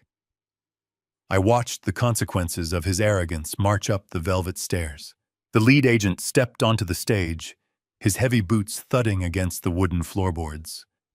He did not pull out a notepad or ask for permission to speak. He looked directly at the trembling man clutching the podium. Derek Lawson, the agent, announced, his deep voice projecting easily across the silent, cavernous ballroom without the need for a microphone. You are under arrest for multiple federal offenses, including severe corporate embezzlement, wire fraud, and massive tax evasion. Derek shook his head violently, his eyes wide with rising panic. No, there is a massive misunderstanding here, Derek stammered, his voice cracking into a pathetic, high-pitched whine. "You cannot do this right now. This is a private corporate event. I am the chief executive officer of this company. I have powerful lawyers. You need to speak to my legal team tomorrow morning." The agent did not even blink at the pathetic display. He reached behind his back and pulled out a pair of heavy steel handcuffs. "Your legal team can meet you at the Federal Holding Facility, Mr. Lawson," the agent replied coldly. "Turn around and place your hands behind your back, right now." Derek hesitated, completely unable to process the reality that his lavish, privileged life was ending right in front of the entire Chicago high society. One of the uniformed police officers stepped forward forcefully, grabbing Derek's shoulder and spinning him around. Derek let out a sharp cry of surprise as his arms were wrenched backward. The sharp, metallic click of the handcuffs ratcheting shut echoed loudly through the silent ballroom. It was the most beautiful sound I had ever heard in my entire life. It was the sound of absolute poetic justice. As the officers marched him toward the edge of the stage, Derek dug his shoes into the carpet, fighting the momentum. He twisted his head around, looking frantically for the one person who always fixed his mistakes. He looked right at me. "Dad." "Please," Derek begged, his voice breaking into a desperate sob. "Please tell them to stop. Tell them it was an accounting error. I will give the money back. I will leave the company. Do not let them take me away. I cannot go to prison. Please help me." I slowly walked over to him. The federal agents paused, allowing the founder of the company to speak to the man who had robbed it blind. I leaned in close, so close I could smell the stale scotch and the sour stench of his fear. I looked directly into his bloodshot, tear-filled eyes, feeling an immense, undeniable satisfaction settling deep into my weary bones. I thought it was a relief that the useless old man did not show up. I whispered softly, making sure only he could hear the exact words he had spoken on Christmas night. I smiled at him. It was a cold, razor-sharp smile, devoid of any warmth. "I hope you are gone for good, Derek, so we do not have to keep pretending anymore." Derek's eyes widened in absolute soul-crushing realization. He finally understood that I knew everything. He understood that I was the architect of his destruction. His jaw trembled and a low whimper escaped his throat. I stepped back and gave the federal agent a brief nod. "Take this worthless piece of trash entirely out of my beautiful ballroom tonight," I said, clearly never looking back at him again. As federal agents escorted Derek through the parted crowd, his pathetic pleas fading into the hallway, the ballroom descended into a suffocating silence. I adjusted my cuffs, letting the gravity settle. I turned my attention to the center of the floor, where my daughter was standing alone. The wealthy wives of my investors had physically backed away from her. Realizing instantly that Derek was gone forever, her only option was to distance herself from his crimes. Her face twisted into a mask of pure devastation.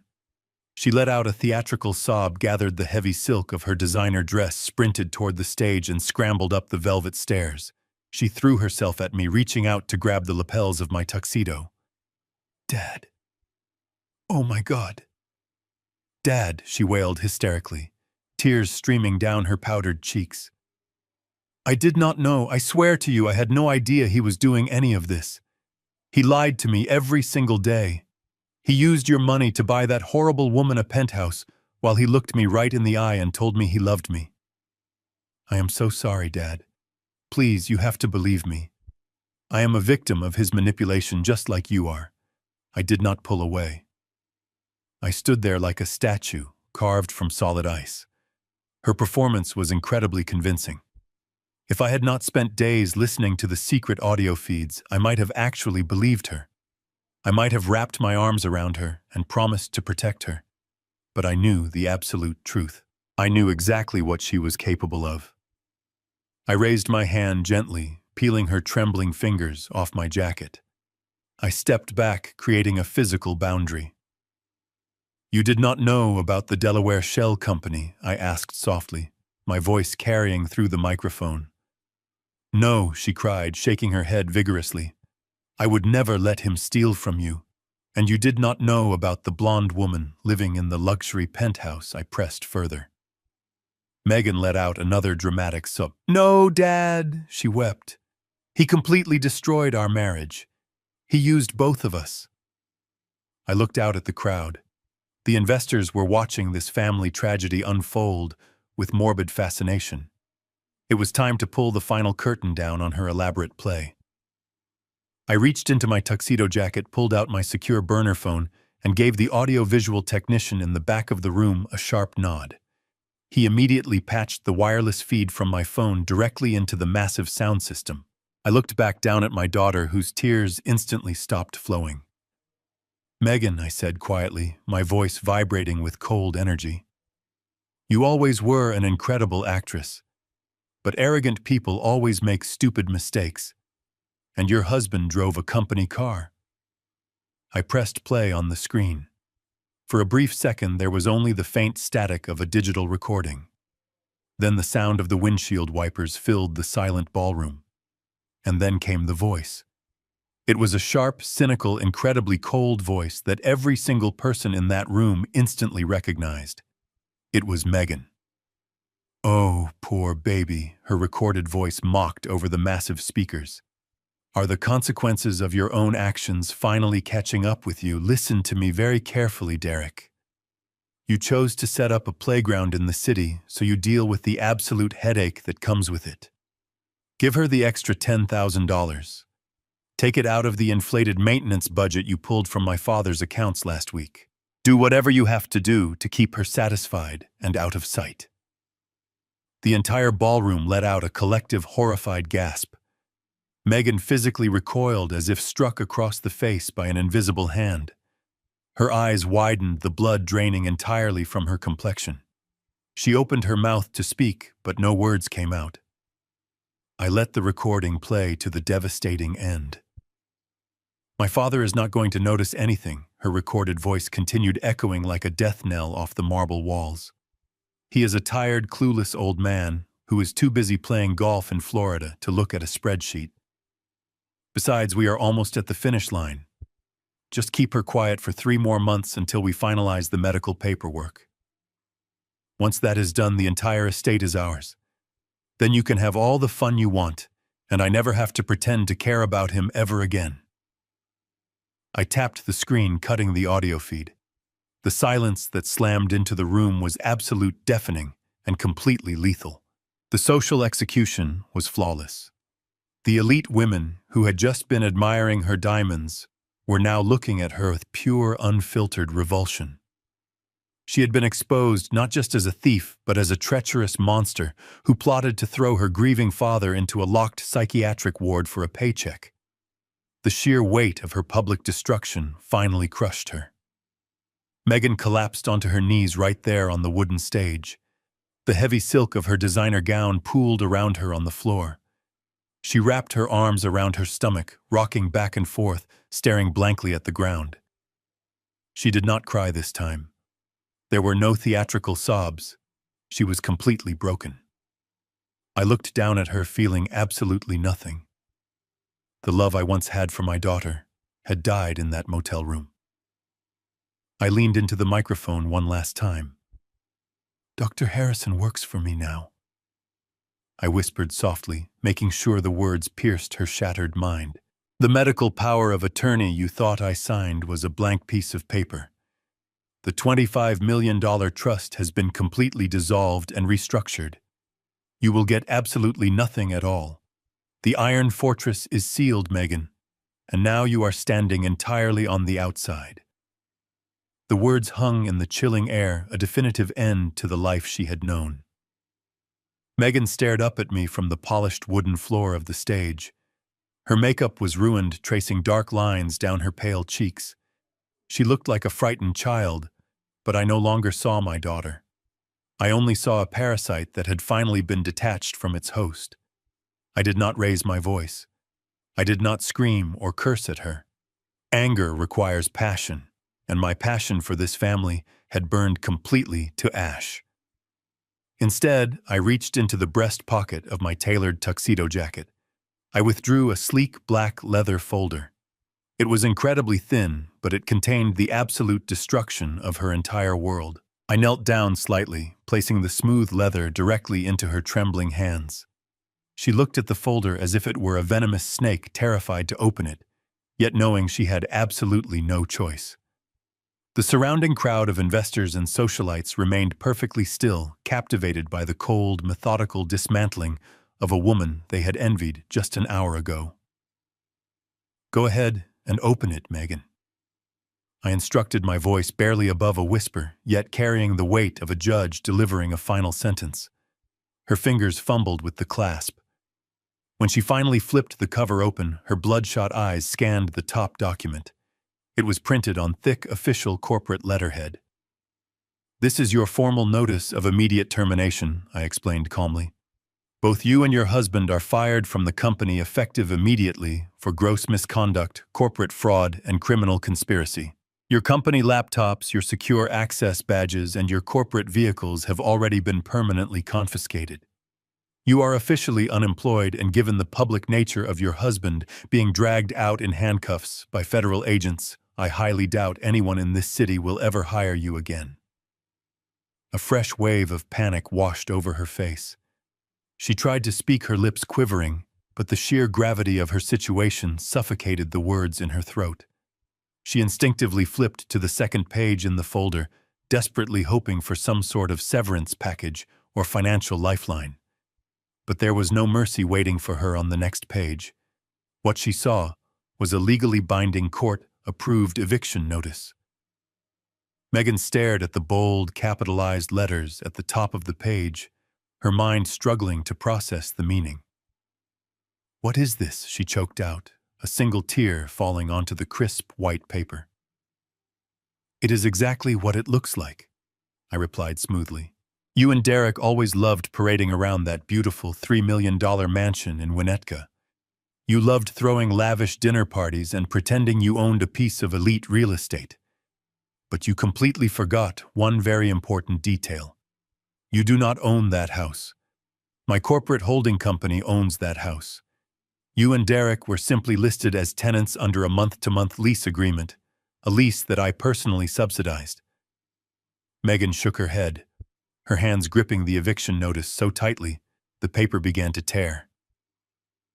"You cannot do this, Dad," she pleaded, her voice breaking into a pathetic whine. "Where am I supposed to go? Where will I live?" I stood back up, looking down at her crumpled form with absolute indifference. "That is no longer my problem," I stated firmly. "The eviction notice gives you exactly 24 hours to vacate the premises. You can take your designer clothes, your expensive shoes, and those beautiful diamond earrings you bought with my stolen money. But by this time tomorrow night, the locks will be completely changed. If you are still on the property after the deadline, I will have the local police physically remove you for criminal trespassing. You have absolutely nothing left, Megan. You traded your family, your dignity, and your entire future for a prize that you will never, ever touch." As the brutal reality of her complete and total ruin finally settled into her mind, a sudden shift occurred in the ballroom. The heavy, suffocating silence that had gripped the room was broken by the cheerful, booming voice of the event coordinator over the main speakers. "Ladies and gentlemen," the coordinator announced, completely oblivious to the devastating family tragedy that had just concluded on the main stage. "Please grab a glass of champagne. We are exactly 10 seconds away from midnight. Let us count down to the new year together." The jazz band immediately began playing a lively, upbeat melody. The contrast was incredibly jarring. The room began to buzz with nervous energy as the wealthy guests turned their attention home toward the massive digital clock displayed on the wall. 10. The crowd chanted the first number in unison. Megan let out a broken, agonizing wail, clutching the black folder to her chest. 9. She looked up at me, her eyes begging for a final ounce of the fatherly mercy she had so ruthlessly exploited for years. 8. I reached up and adjusted my silk bow tie, feeling a profound, undeniable sense of peace washing over my soul. 7. I turned my back on her. 6. I stepped off the raised platform, walking smoothly down the velvet stairs. 5. The crowd parted for me once again, offering respectful nods and quiet murmurs of support as I passed through their ranks. 4. I did not look back at the stage. 3. I did not look back at the treacherous daughter weeping uncontrollably on the floor. 2. I walked straight toward the heavy oak doors of the ballroom, stepping out into the quiet, warmly lit hotel corridor. 1. Happy New Year. The muffled roar of the crowd and the popping of champagne corks echoed softly behind the closed doors. The toxic, parasitic chapter of my life was officially over. I was finally free. I survived the darkest storm of my life, emerging stronger and completely untouchable. The federal justice system moves with a slow, crushing inevitability that grinds arrogant men into fine dust. Derek did not have the brilliant, high-powered legal team he had arrogantly boasted about on the stage that night. Without my corporate accounts to secretly fund his defense, he was completely exposed. He was forced to rely on a heavily overworked public defender who quickly reviewed the massive, airtight mountain of financial evidence Ben Foster had provided and wisely advised him to take a blind plea deal. He pleaded guilty to federal embezzlement, wire fraud, and corporate tax evasion. I sat quietly in the back row of the heavy oak federal courtroom on the cold morning of his official sentencing. He looked absolutely nothing like the arrogant king of the ballroom. His designer tuxedo was gone, replaced by a drab, ill-fitting institutional uniform. He was pale, gaunt, and completely defeated. The federal judge looked down from the high bench and showed absolutely no mercy, sentencing him to 7 long years in a medium-security federal penitentiary. There would be no early parole for the millions he stole. As the armed bailiff led him away in heavy iron chains, he did not even have the courage to look back at me. Dr. Harrison faced his own devastating reckoning. Ben Foster anonymously delivered the entire blackmail folder to the state medical board and the federal drug authorities. Harrison was immediately stripped of his medical license. His private practice was seized by the government, and he is currently awaiting trial for illegal pharmaceutical distribution. The corrupt man, who was perfectly willing to falsely diagnose me with severe dementia to pay off his gambling debts, is now facing a decade behind steel bars himself. As for my daughter, the universe delivered a very different, yet equally painful kind of prison. Megan was completely cut off from the family fortune. Without her husband's stolen income or my generous financial support, she quickly plummeted from the glamorous heights of high society down to the harsh, unforgiving reality of the working class. The Chicago elite, the exact same people she had desperately tried to impress at the gala, completely blacklisted her overnight. No one would take her phone calls. No one would offer her a respectable job or a loan. She was permanently branded as the treacherous woman who plotted to lock her own grieving father in a psychiatric ward for a paycheck. Forced out of the $3 million Winnetka mansion, she had to pawn her expensive designer clothes, her luxury handbags, and her diamond jewelry just to pay off the massive personal credit card debts she had recklessly accumulated. Unable to afford the high cost of living in Illinois, she eventually fled the state entirely in pure disgrace. My private investigator informed me last month that she relocated to a small, decaying industrial town in rural Ohio. She currently lives alone in a cramped, drafty one-bedroom apartment located directly above a noisy 24-hour laundromat. The proud woman who once wore custom silk gowns and sipped vintage champagne now works 50 grueling hours a week as a junior data entry clerk for a regional logistics company. She spends her days staring at a flickering computer screen, barely making enough money to keep the lights on and pay for her groceries. She tried to call me twice during the holidays. I simply changed my phone number. She made her choice in the passenger seat of that car, and now she has to live with the bitter consequences for the rest of her natural life. With the toxic elements completely removed from my world, I began the long, quiet process of rebuilding my soul. I realized that the commercial real estate company I had spent 40 years building was no longer a source of pride. It was simply a heavy monument to a past life I no longer recognized. 6 months after the gala, I quietly sold the entire firm to a massive international corporate conglomerate. The final buyout was astronomically high, adding tens of millions of dollars to my already substantial personal wealth. But I did not need more money. I needed a true, lasting legacy. I remembered the pristine hospital room where my beautiful wife Evelyn had passed away. I remembered her profound kindness, her gentle spirit, and her unwavering moral compass. I took a significant portion of the buyout funds and established the Evelyn Caldwell Memorial Grant. The foundation is dedicated strictly to funding independent oversight committees that aggressively investigate medical ethics violations, specifically targeting corrupt physicians who prey on the elderly and the vulnerable. It is my personal way of ensuring that medical monsters like Dr. Harrison are exposed and destroyed before they can ruin innocent families. Evelyn would have been incredibly proud of that work. With my financial empire safely liquidated and my legacy securely established, I finally embraced the retirement I had originally planned, but entirely on my own terms. I did not buy a sprawling beach house in Florida or a quiet cabin in the deep woods. I purchased a top-of-the-line custom-built luxury recreational vehicle. It is a rolling mansion on wheels complete with rich mahogany interiors, a full modern kitchen, and a massive panoramic windshield. I packed a few simple bags, handed the heavy keys of my estate to a trusted property manager, and hit the open road. I have spent the last year driving across the beautiful, vast expanse of America. I meet genuine people in small towns who do not care about my corporate past. I breathe the untainted air of complete freedom every morning. The deep wounds inflicted by my family have slowly turned into painless scars. I have now finally found absolute peace. Blood makes you related, but loyalty makes you family. I chose my dignity over a toxic daughter. What would you have done? Let me know in the comments. Subscribe for more stories. I'm Rick Caldwell signing off.